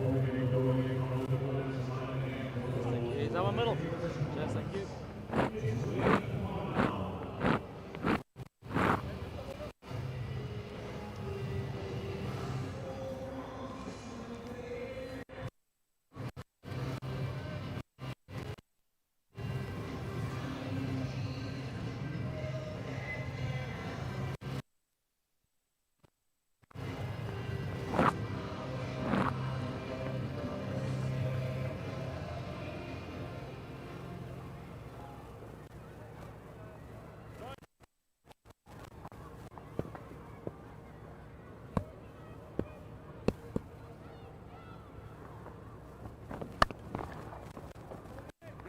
Good one,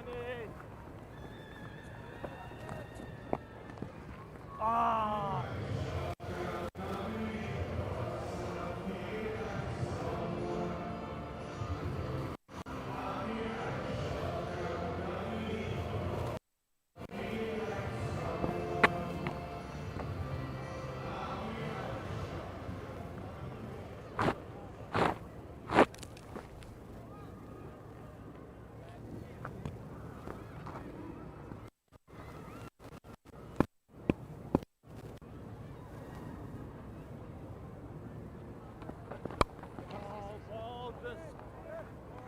Get that ball on.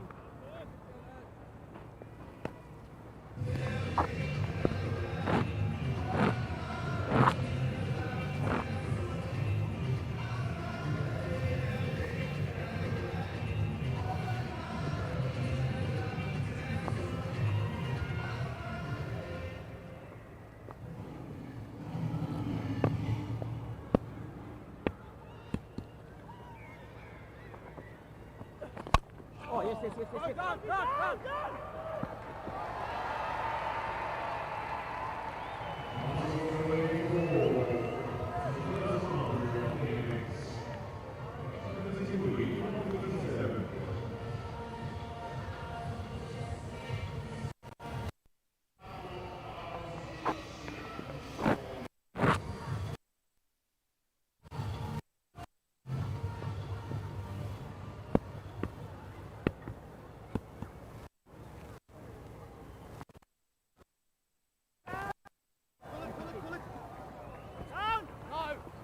Good sums.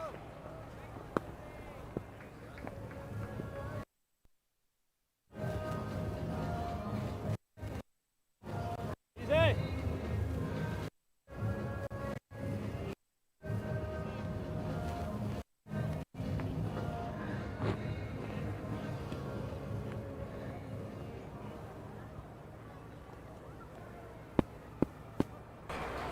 To Wanderers Stadium. They would love to apologize. We couldn't get commentary on board. What a shot by Rasif van der Doos, and it goes all the way for the maximum. Well, that's a fitting apology on our behalf by Rassi van der Doos. What a great shot. Yeah, unfortunately we are an outdoor broadcast, so the rain caused a few problems, delaying matters, but we trust that you were able to watch the visuals in the meantime. And the first real shot in anger in this Lions chase. The weather interruption has meant that the overs have been reduced to 11, and the Lions are chasing 81 in those 11 overs.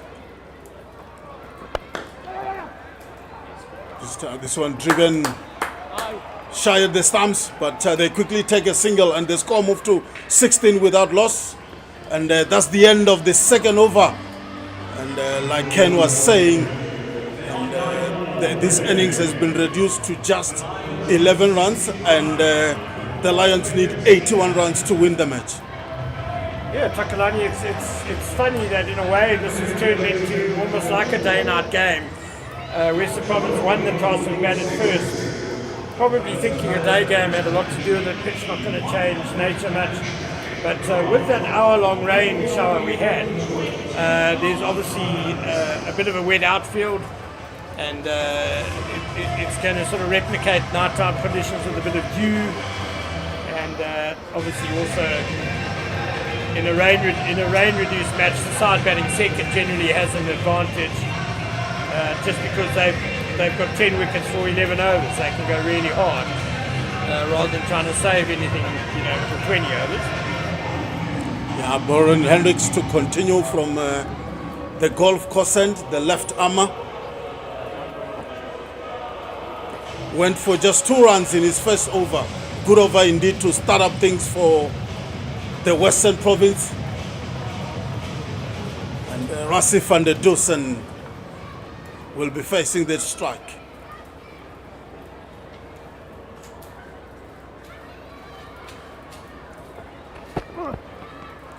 Wanted to play that one around the corner, and it will just be a single. Again, the length that Baron Hendricks has been bowling that back of a length that we saw Ivan Jones bowling late earlier on. Yeah, and fine leg is up, third man is up, the 2 boundary fields are deep point and just a little bit behind square on the leg side, so Rasif van der Dussen quite rightly targeting if you can get inside the line of that ball and just work it past short fine leg is an easy boundary there. Again, struggling to time the ball is Reckleton. Down to mid-on for no run. His eyes went lit there. He wanted to target that mid-wicket boundary, but couldn't hit that, couldn't time that one. And the score remains 17 without loss. Sorry, Ken. Sorry. The other thing this moisture around will do is slick up the pitch a bit, maybe make the ball come on a little bit better.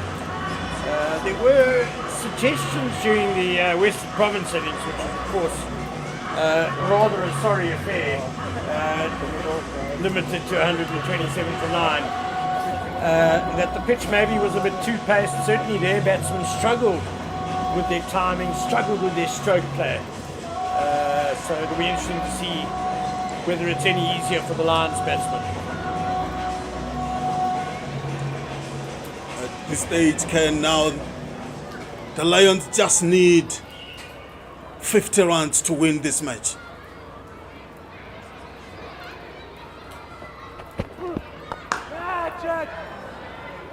Again, not well timed by Rian Reckleton. And that's the length that we've been talking about. That back of a length, and the Lions batsman struggling to get it, to get some runs there. Quite nice blue skies now, back above the Wanderers, a few clouds around, but fairly optimistic that the storm has moved away, hopefully never to return.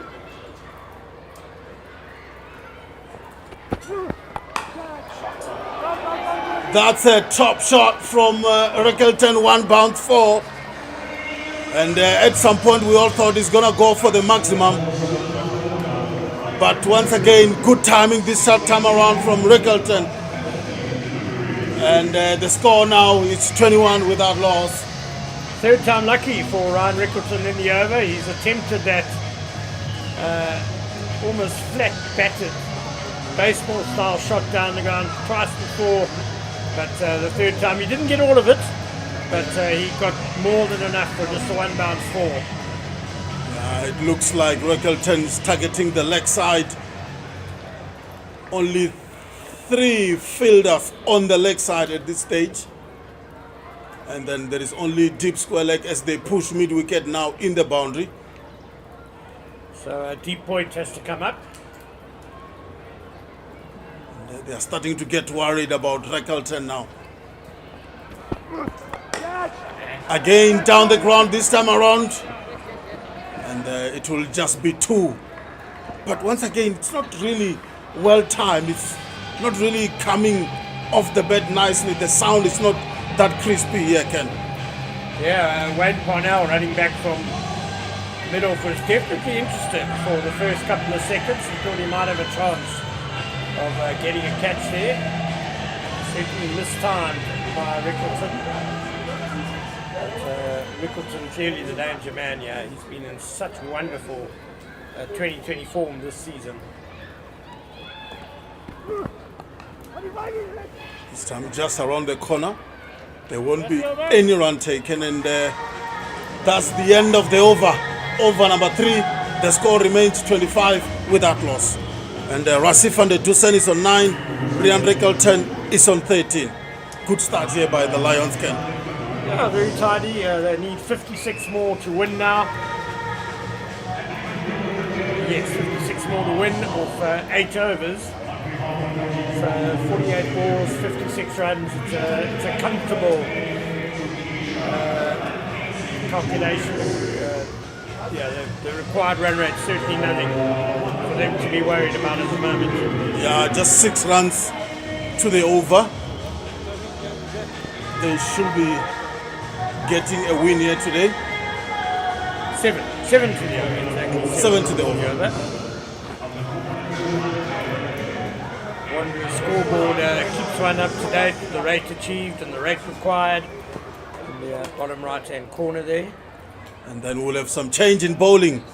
Kyle Simmons replacing Wayne Parnell.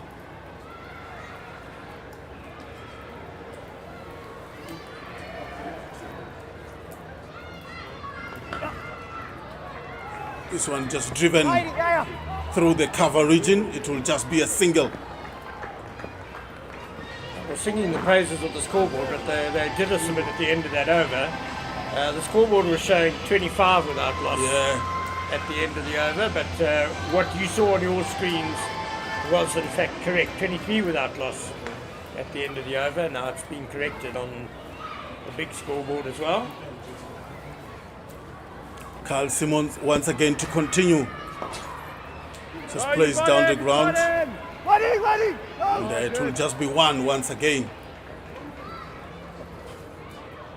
And as we see, the Western Province fielders really trying by all means to restrict the Lions to get away here. They have to stop the singles. They have to stop the boundaries. It's not a big score that the Lions are chasing here. Once again, another single through the point region. The Lions dealing in singles here in this over so far, Ken. Yeah, you've touched on it, Takalani. It's a very tough ask for Western Province. You know, they've only got 11 overs, so taking wickets, you're not really going to bowl the Lions out, but you're also not really going to restrict them. It's really a tough ask to try and win this game in this position, especially after the fluent start that the Lions have made. Western Province really needed 2 or 3 wickets in the opening overs.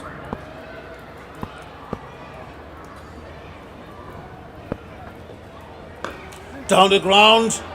Will it be for? No, it will be stopped there by the long on fielder. But it was really hit hard there. Unfortunately, for the Lions' sake, it didn't go to the boundary and the score remained 27 without loss. Rasif van der Dussen on 11. Rian Rickleton is on 15.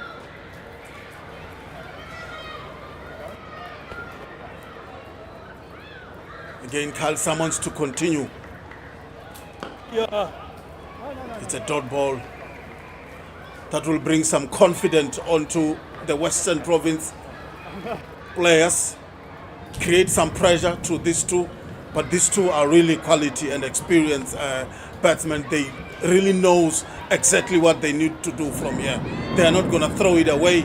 So the Western Province side have to dig deep here if they want to try and get a win in this match. I might have spoken too soon. There's a lot of thunder that we've just heard coming from behind us at the golf course end. And umpire Bongani Jeli has checked with third umpire Alahuddin Palika. And unfortunately, the lightning is too close and off they go. Yeah, unfortunately indeed. The umpire has decided the players can go off the pitch due to lightning that we are having here around the DP World Stadium. It's just really unfortunate at this stage, Ken. Well, especially for the Lions, because they are in such control of this match. If they have to share the points due to a no result, they will really feel that it's 2 or 3 points wasted. 2 or 3 go does not look very happy as he chats to the umpires. Lions captain Bjorn Fontaine there as well. The teapots are out. You can understand their frustration. Yeah, we can, but unfortunately, Ken, I guess the players' safety is very important to the umpires at this stage. Yeah, fair enough. No one would want to see any sort of tragedy happen on the cricket fields. It's just bad luck for the Lions. That's to leave it at that, I guess. Yeah, that's it. Second innings, Lions 27 without loss, needing 54 runs to win. But unfortunately, the umpires has at this stage called play off, and the players will see what the umpire will say maybe in the next 10, 15, 20 minutes if the weather will improve here at Wanderers Stadium. But for now, from me, Tagalani, and Ken Boland, see you later.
Yeah, welcome back to DP World Wanderer Stadium. My name is Tagaran Nechiaba and I'm with the legend himself, Ken Boland. And we are back now on the field and the score is still 27 without loss. And Rasif and Dusan is on 11. Rian Rickleton is on 15. Welcome back, Ken Boland. Thanks, Takalani. That was another 20-odd minute delay, and strangely enough, there we go. There has been a further reduction in the target. So the new target for the Lions is 52 runs in 7 overs. So that means they need 25 to win off the next 19 balls. Wow, this will be exciting, really. And after the end of this over, we'll have commentary change. David Midgley and Sarah Baba will be replacing us. And 3.5 overs has been bowled, 27 without loss. And Kyle summons to bowl his last ball of the over. Slight appeal there from Carl Verena. But there is no run. And that's the end of the over. The score remains 27 without loss. And we will have commentary change.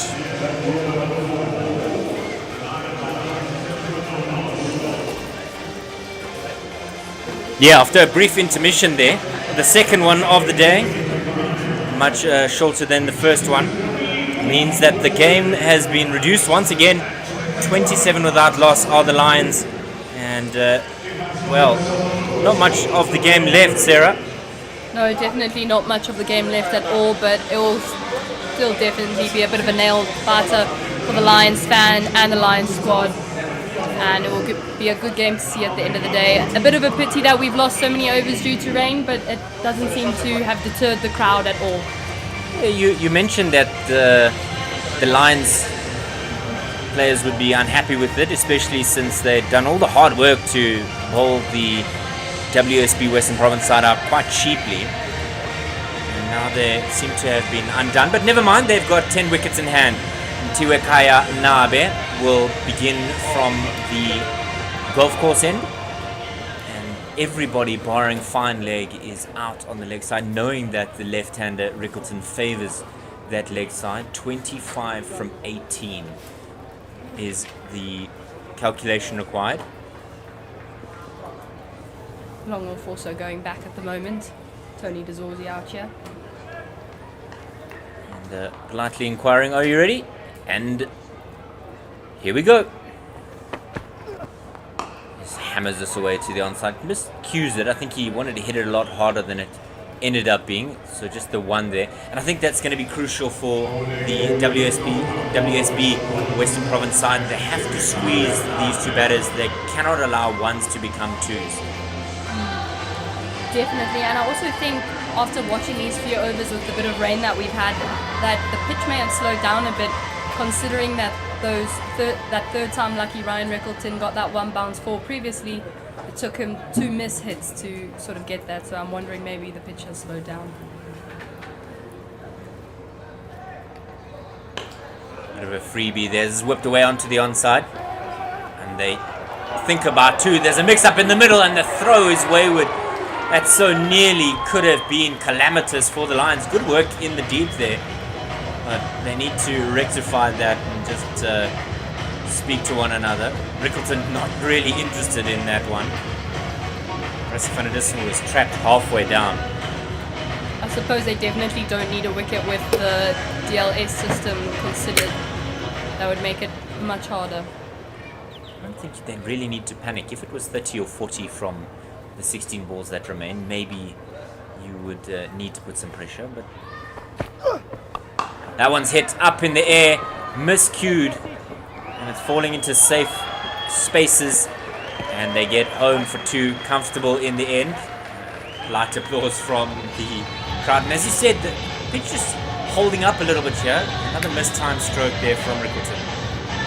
It could be it's slowed down, or maybe it's just not Ryan Rickleton's day, but I would like to assume that it's slowed down due to the weather getting a tad bit wet. Obviously not wet enough to cause skidding on and everything, but we've also got to remember that the balls getting wet when it goes on the ground. So there's a few Western Province players who have tiles to drive the ball. There's quite a lot of things to consider once there's been a bit of rain, I suppose. Got to get those long spikes out the bottom of the bag. Now we're around the wicket. Pitched up here, slashed away. There is protection out there in the deep, so there's just the one on offer. And 32 now without loss. They need 20 from 14. There's got to be a boundary at some point to help them get ahead of the scoring rate. Obviously, run rates are not exactly something that come into play with so few overs left. But it is that DLS par of 34 that the Lions will be keeping their eyes on, just to make sure they're keeping pace. Down the wicket, pulled away onto the onside. They're going to go for two. There's a shy at the non-striker's end. It needed a direct hit and a clean take. One or the other, but they're safe in the end. I think Ryan Rickleton definitely would have been in trouble there if it was a direct hit, but lucky for the Lions, it wasn't. Well, lucky enough for Ryan Rickleton, maybe, being that it's St. Patrick's Day, he's riding his own luck. Last ball of the fifth. 18 from 13. The Lions are going to need a boundary here. That's over the top, and he's been taken. Try to play that one maybe over the short fine leg in the ring. Just the top edge and a regulation catch for Calverain. And that's the end of 5. Vanadis has gone for 14. That's 34 for 1. I suppose that would mean maybe the man who's been scoring lots of runs maybe coming in at the moment. Looking at that, that was a bit of a soft dismissal, an easy one for Kyle Verena there behind the stumps. But maybe this takes off a bit of pressure from the World Sports Betting Western Province. Adds a little bit of pressure to the Lions, but they've got lots of batters in their lineup that can score runs quickly, and that's why Bjorn Mulder has come in. He's had a successful CSA T20 Challenge tournament so far. He comes in just 4 games away from his 100th T20 game. As you said, building on his form in the SA20, gets a promotion to 1 down. So now, with 35 for 1 on the board, Mulder and Rickleton with a job to be done. It's not going to be easy. Just 2 overs, so 12 legitimate deliveries. And this promises to be an enticing game.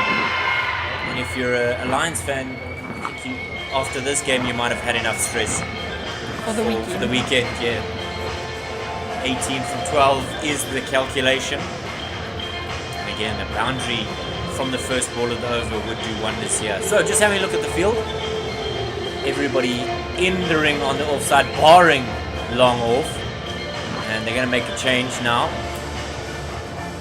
Everybody's shuffling around. There's going to be a cover sweeper, as Simmons will get to bowl his second. Just a 4 from his first.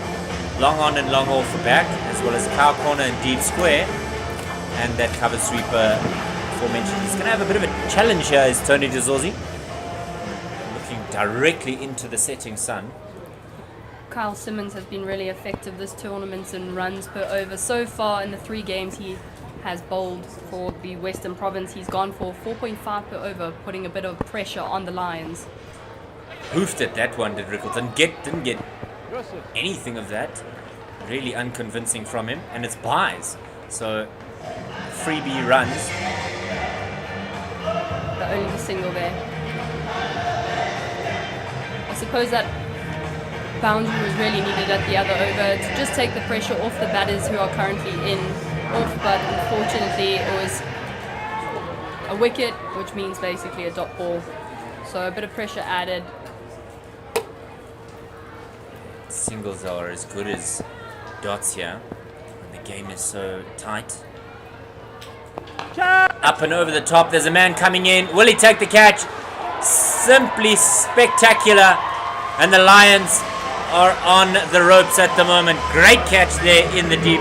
Just chipped it up there, did Bjorn Mulder. There was a man running in, and a simple catch. Well, not a simple catch, a great catch from the man himself, Eddie Moore, who was run out earlier today, so making a bit of amends there.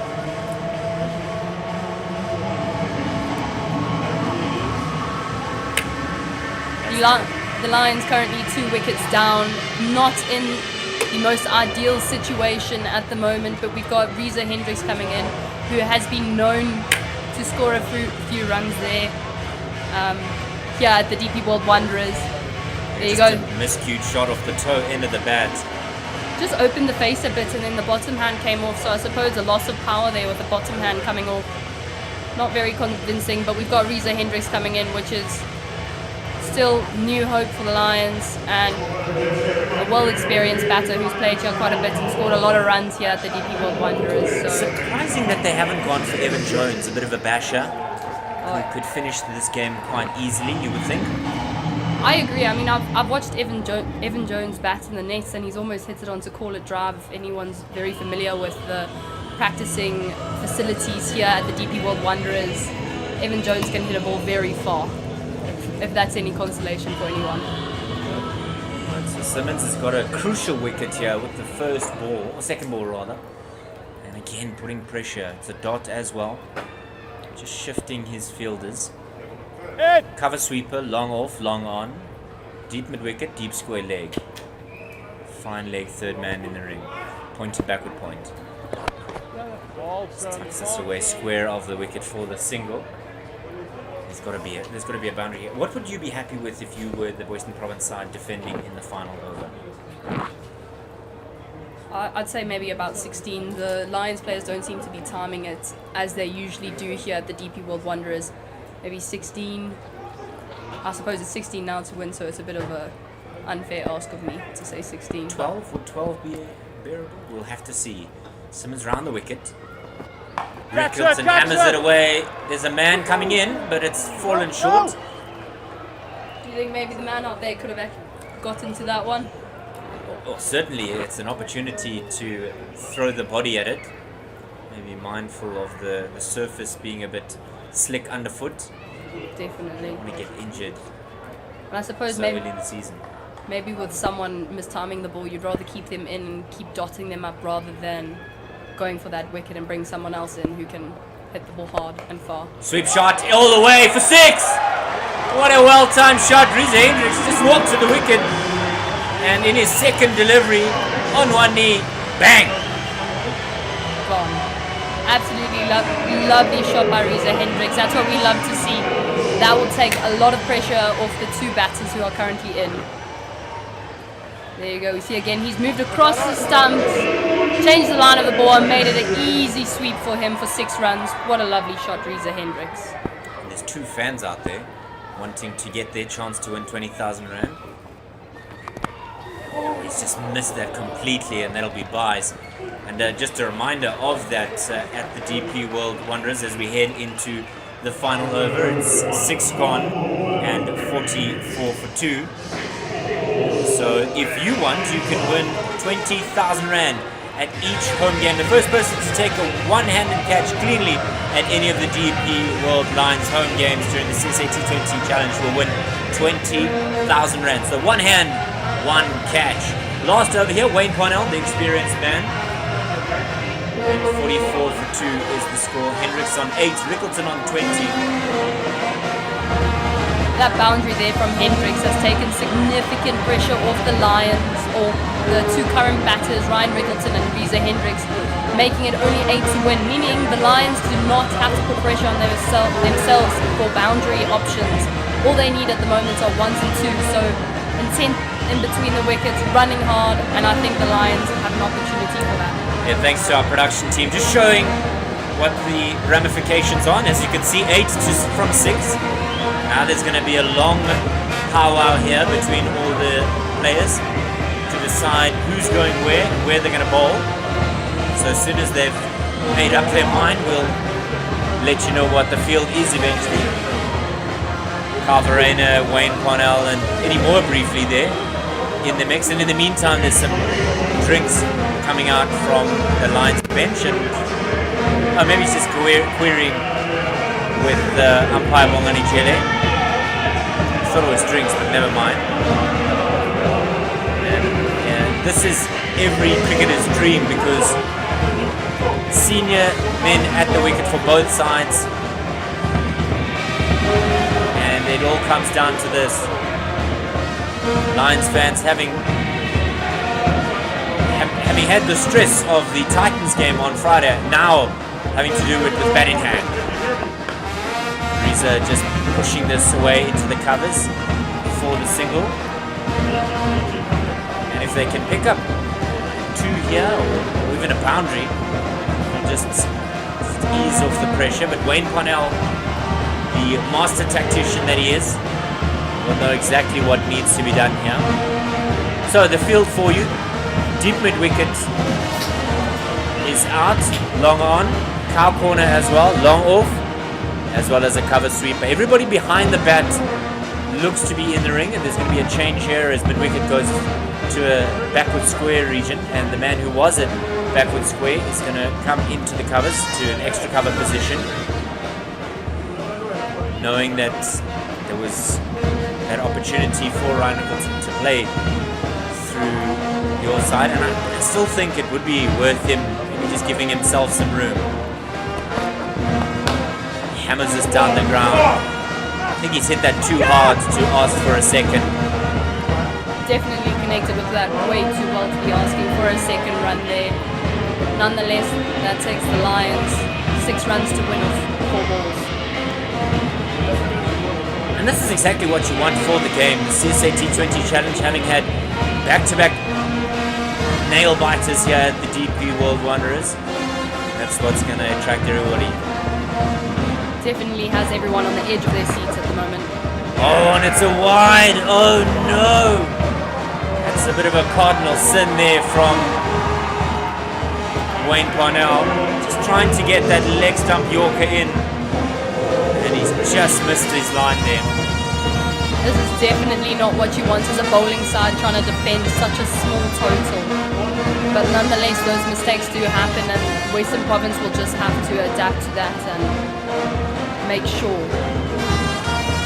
That takes it 5 or 4.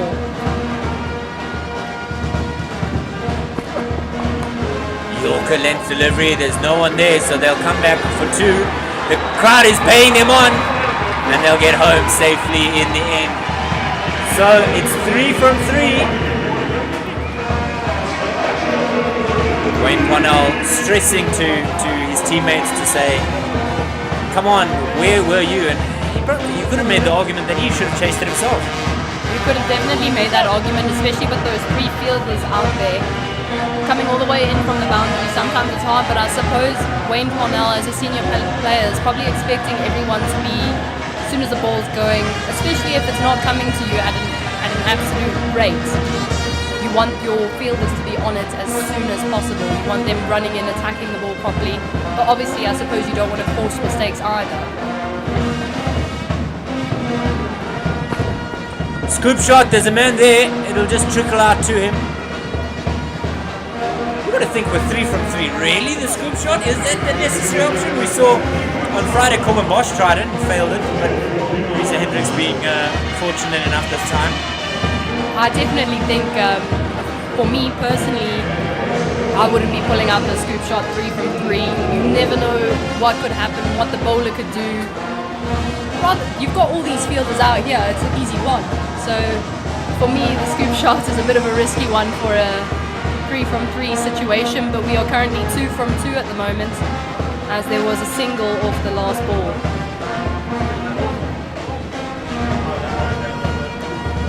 Change in the field for Rickleton. Pitched up and just chipped to Dezorzi at the covers. And they screamed through for the single. So the calculation is 2 from 2.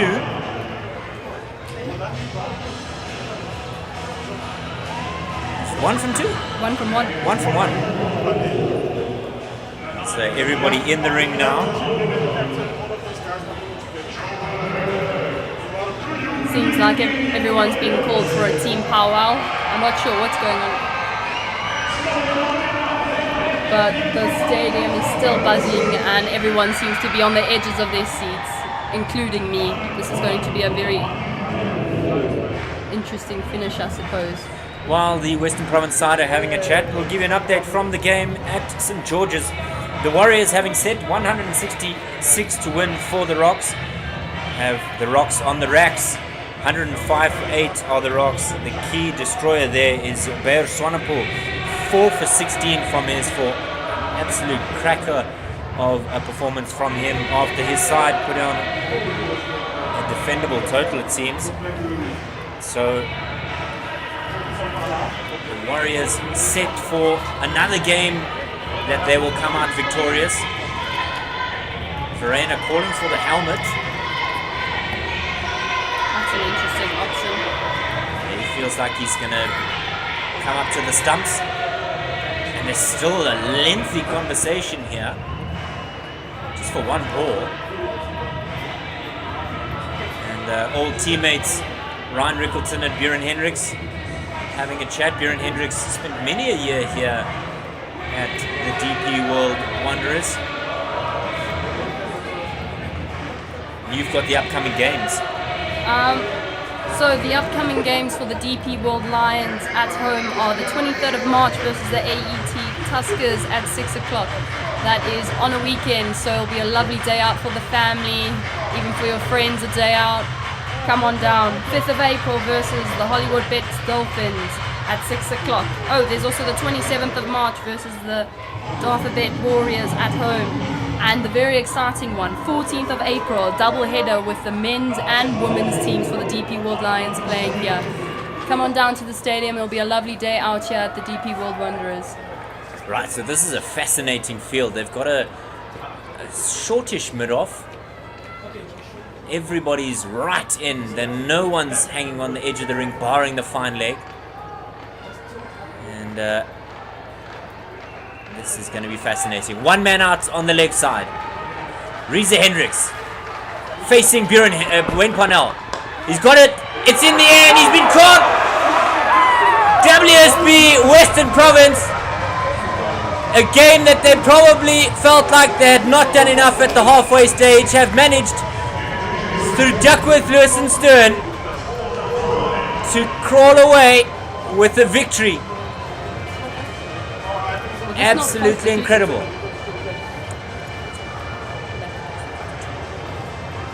We're just going to have a look here. There will be, with 51 on the board, looks like we might have a super over here. Let's have a look at this one again. Just toe ends it straight into the man there. And they were celebrating, but we're going to have a super over. I got so worked up.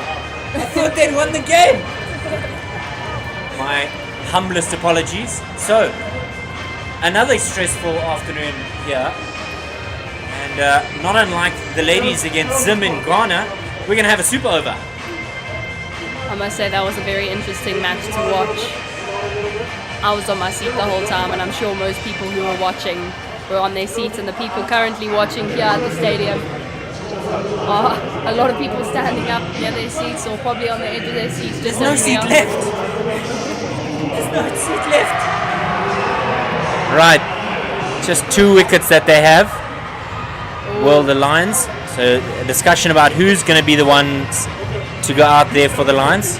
Hashim Amla, Rassi van der Dissen, Bjorn Fortuin, and Russell Domingo having a big chat.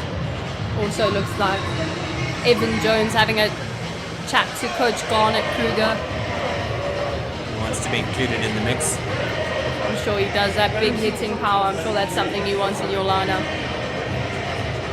But with the experience of the Lions coaching staff, I'm sure there's a solution for them.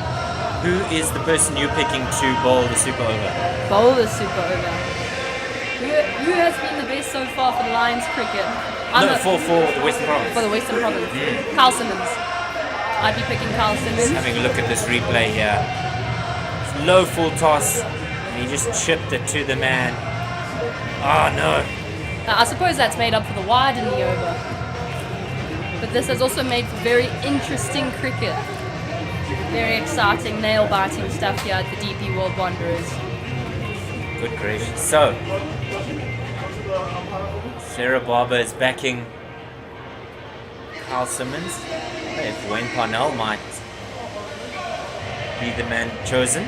We just see the spare umpire coming out to offer him a fresh set of eggs. And he does not want to go with the one that they have, but a newer one. It's like he's backing himself, Wayne Parnell.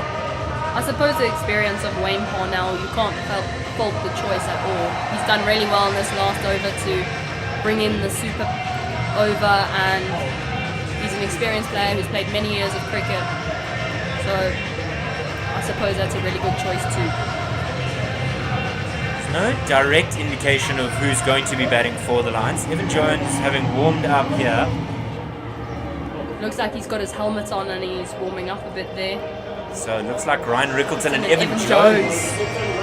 So this is going to be fascinating to see how they get underway here. Now I'm going to ask you to really dig deep here. What's the score for these sides? 12, 10? Evan Jones is an incredibly hard hitter, as I've mentioned previously, but I suppose we may not be having the usual conditions that we usually have at the DP World Wanderers, generally being more of a batting friendly track. Having a bit of rain, the outfield maybe has slowed down a bit. I go about, I want to say between 8 to 12, so I'll split it in the middle and give them a 10. So we'll have to see how the Lions set this one up. Rickleton on strike. He's got Evan Jones as a partner. Now, the field. Deep square is out, as well as car corner long on. So everybody barring the fine leg is out. And then on the offside, there's a cover sweeper and a very wide long off. So Rickleton here, he's got some gaps on the leg side, but maybe straight back over the bowler's head. Wayne Parnell hits the side square and they immediately set off. Bit of a fumble out there in the point sort of region. Just with the power of Evan Jones, you wonder if there's going to be a narrowing of long on and long off here. Just have to wait and see how the field changes. I think maybe with someone who hits so hard straights, I'd be aiming maybe not short and wide, but that good length and a bit of width, and protect that width rather than giving them the straight option, because someone as tall as Evan Jones will probably be able to play it on the up very easily. Long levers. Here we go. Parnell to Jones. Full toss. Worked away onto the onside. They'll run for two. He's taken the wide route home. Here's Evan Jones, but the throw wasn't good enough. Goodness, that was like turning a submarine in a parking lot. Did well to get home there in the end, but generally not advised when turning.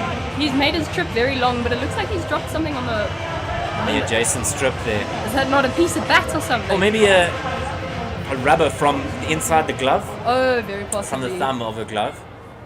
Maybe just saying that it was bugging him. So Jones facing again. It's 3 on the scorecard. Hammered straight. I told you. Is it not worth looking to see if they can get it? And it's a boundary for them before the over started, with Evan Jones on strike. Said to you, you've got to narrow it up. He hits it well, straight down the ground, and a despairing dive from George Linder is in vain. That was incredibly accurate there, David. Knowing Evan Jones has those long levers and loves to hit it straight, the wider options for long on and long off are not very... There you go, there's a replay for you. Straight down the middle, splitting both those fielders. It was a great effort by George Linder, but unfortunately he couldn't get there. As we know, the Wanderers is a very fast outfield. Maybe a bit changed due to the rain, but nevertheless, Evan Jones is a very powerful man. Ooh. He nearly hit the cover of that one. Great bowling. 2 to come in the over. Good response there from Wayne Parnell. There's oohs and ahs around the crowd. He really wound up there, did Evan Jones. 7 from the over thus far. Looked like he was trying to hit that one back onto the golf course behind us. Well, with some gaps around the cover region, maybe suspecting that they want to change things up. Right, so There's a deep point, so the cover sweeper's gone out to deep point. Dzozi in that extra cover region. No change for long off. And it looks like they've got 2 long ons, or rather a mid on and a long on. I suppose they've probably come privy to the fact that Evan Jones loves that straight one. Yeah, leg stump, foolish delivery coming.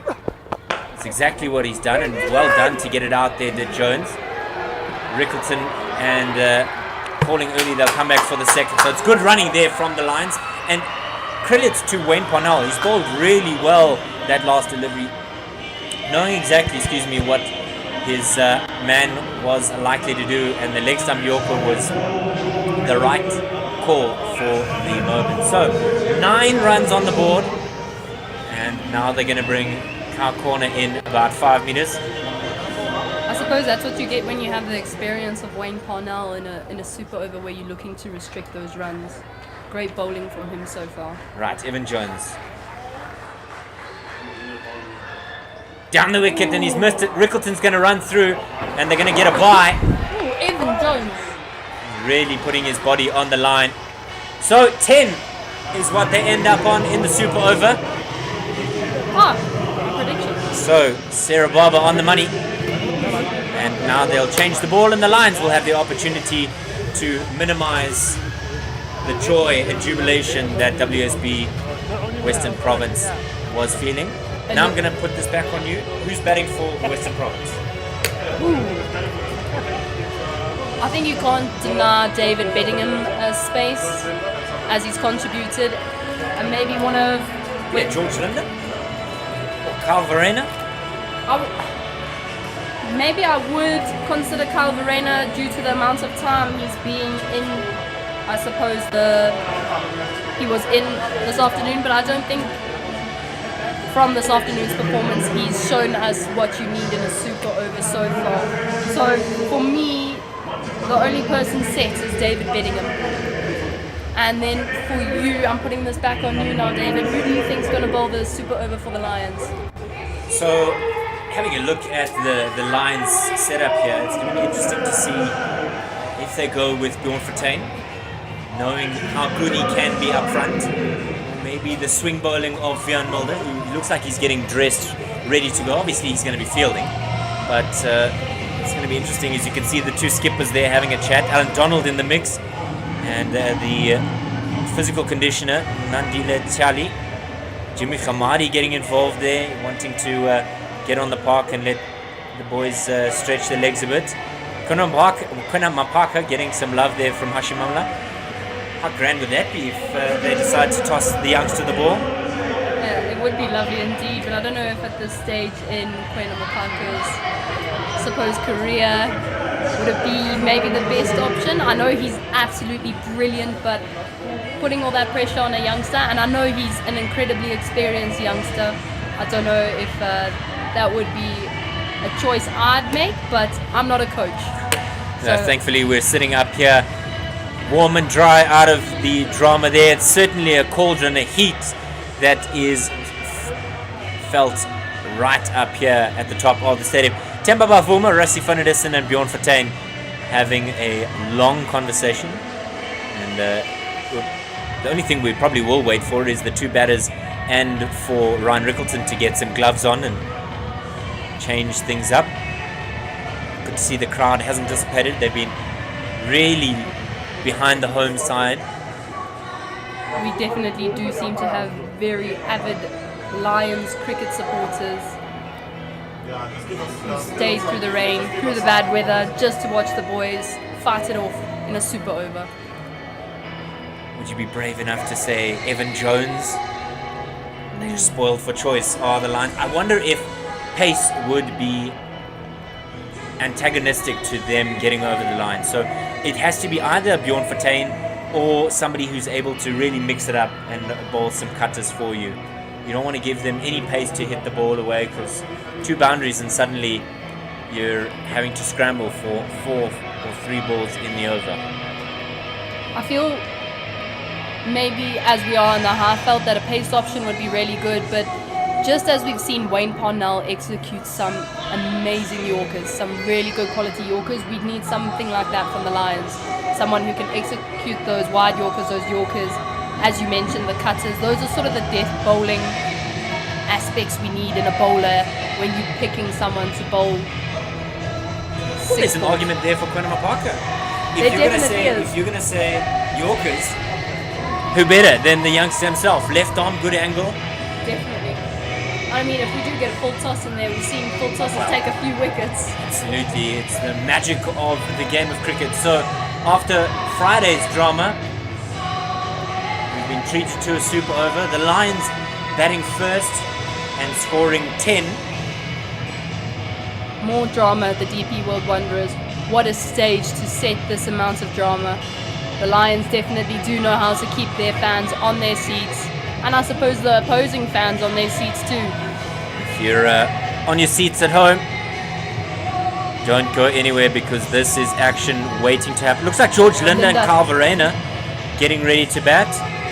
Whether or not they'll be the two that go out to bat remains to be seen.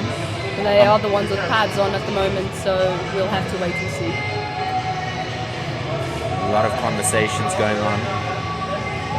David Bedingham also around there. Whether or not he'll actually get the opportunity to get out there remains to be seen. Remember, 2 wickets is all they have in a super over. Carl Verena just being wished luck by Bjorn Fortuin.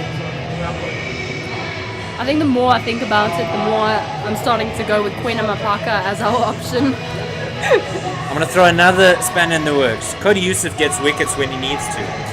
For me, And he bowls those cutters. See, I'm just giving you an option and then throwing you another option. so my thing with Cody Youssef is, yes, incredible bowler, gets wickets when he needs to, but at the moment in the CSA T20 challenge, in the top 20 averages, I think he's sitting currently 19th, but he's going at 10.25 runs per over. Those are the stats that he has currently produced, and they need 11 to win. So 10.25 is job done. I feel like that's cutting it too close. But maybe I'm just a bit of a nervous Nelly at this moment in time, sitting on the edge of my seat waiting for this result. Umpire Alahuddin Palekar just there with the balls in hand. So nobody's picked a ball just yet. And Rickleton out there in the middle. So warm-up's done. Talking about the bowlers, I don't know if you have noticed, but Quinama Parker doesn't have a hat on. And earlier in the field, he had sunglasses and a floppy, if I'm not mistaken. A floppy is the round hat. And sleeves. He doesn't have his sleeves on. Doesn't have his sleeves on, so maybe we're gearing up for this youngster to bowl. Yeah, they're backing their youngster. Boy, oh boy, could there be drama here? Or could there be heroics from one of the youngest cricketers in professional cricket in the world? This is a game that you couldn't have written a better story for. Carl Verena and George Linda striding out to bat. George Linda will be the one to take first delivery, and they've said to Quinama Parker, well, this is the hour, will you be our man? I'm sure this young man is actually quite used to big moments at the moment, considering he was the top wicket taker and player of the tournament at the Under-19 World Cup. So even though there's pressure on him, I'm sure this young man will be okay. Big shoulders needed here, but he's got so much support around him, and they shows great confidence in his skills. So we just see some support there from Cody Youssef as he trots out towards that cover sweeper region. So let us give you the field. Left-handed George Linda, who hasn't yet really set the stage alight, but he's done well for many years in T20 cricket. Right, everybody out on the leg side, barring the fine leg who's in the ring. Long off is out, and cover sweeper. Point in the ring, and Bjorn Fortuin is going to go to presumably an extra cover position. So Yorker, wide Yorker first ball? Personally, I'd be going for the... Actually, let's see where George Linda's standing before I say where I'm going. Okay, so on leg stump. I'm going for that Yorker middle leg Yorker. Okay, Sarah Barber's made her prediction. Mitch van Buren down here at long off. He's just off the fence. Mapaka to George Linda. Oh, and he's bowled the leg stump Yorker. They've squeezed it out onto the onside and just won for it. That's an accurate Yorker and exactly what they would have wanted from him. Definitely what they would have wanted. My prediction was that on the stumps Yorker, being a bowler myself, when a batter shows me all their stumps, you sort of think, ooh, now I'm going to get you, But I suppose maybe, as a bowler, that's what you think. Back yourself. You absolutely have to back yourself. Right, for Verena, there's a cover sweeper long off and a mirror field from the one we've just had. So, Carl Verena on strike. He's batting outside his crease, as you can see there. Wanting to give himself all the room in the world. Mapaka to Verena. Wafted, it's a dot ball. Bowling, young man, bowling. And a bit of a leer from the youngster, feeling ever so confident. But there are 4 balls remaining. Just having a look at this one again. Carl Verena batting outside leg stump, looking to try and hit through the offside, and Mapaka delivering with the right line there. Oh, that was beautiful. Coming across the right-hander. I suppose that's the right idea, giving yourself space, but Quena Mapaka has just done the job. It's not over yet as this one slapped away through the covers. 1 for them. And halfway through the over. What a display in the first 3 balls from Quena Mapaka. This is very impressive. I take my words back of maybe a bit too much pressure for such a young man, but... Well, the game is not done, Sarah. The game is not done. 9 from 3, 2 boundaries here, and the WSB Western Province side could find themselves in it, but there has to be a boundary here. To take the pressure off a little bit from these Western Province. 2 without loss after 3. Here we go. Full toss, and that's hammered down to long off. They're going to run for 2. And they'll get safely home in the end. The throw is a little bit wayward from Mitch van Buren. Rickleton having to parry that like a goalkeeper onto the stumps. And it's 7 from 2. Nonetheless, that was a great effort all round from the Lions. Mitch van Buren is, there you go, just slapped straight to Mitch. And as he picked it up, I think they're already turning around for the second. So that makes it very, that would have been incredibly close if it was an incredibly accurate throw in the keeper's box, as we like to say. Just above the stumps. Right, Mapaka. 2 to go. There needs to be a boundary here for WSB Western Province. It's a full toss. It's popped out into the offside. And the equation is 6 from 1. So could the Lions turn this around after a valiant performance with the ball in hand? Could the Lions snatch victory and prove my earlier suggestion that they may have lost this one all wrong? Or are we going to see Carl Verena absolutely superhero it and hit a 6 on the last ball? I must say Quena Mapaka has been bowling incredibly well so far, so he's just got to make sure he gets that Yorker in, or gets whatever ball he's thinking about in the right spot. I think some Lions fans are going to have to visit the cardiologist on Monday. This is an incredibly tense situation. You can feel it on the field. Everyone, Rossi just having a chat there to Bjorn Fortuin. So everyone's a bit on the edge of their seats. The thing he mustn't do here is bowl an extra. He doesn't want to bowl an extra. 1 ball, 6 runs to win. It's got to go over the fence. Verena facing Mapaka. He's not going to get it. It'll run away to the fine leg boundary. It's 4 runs. And the DP World Lions have scratched victory despite a valiant attempt from the WSB Western Province side. Wow. Oh, wow. 2 phenomenal wins from the Lions. I don't know what to say. All I can say is Quena Mapaka, you beauty. You beauty. That is exemplary.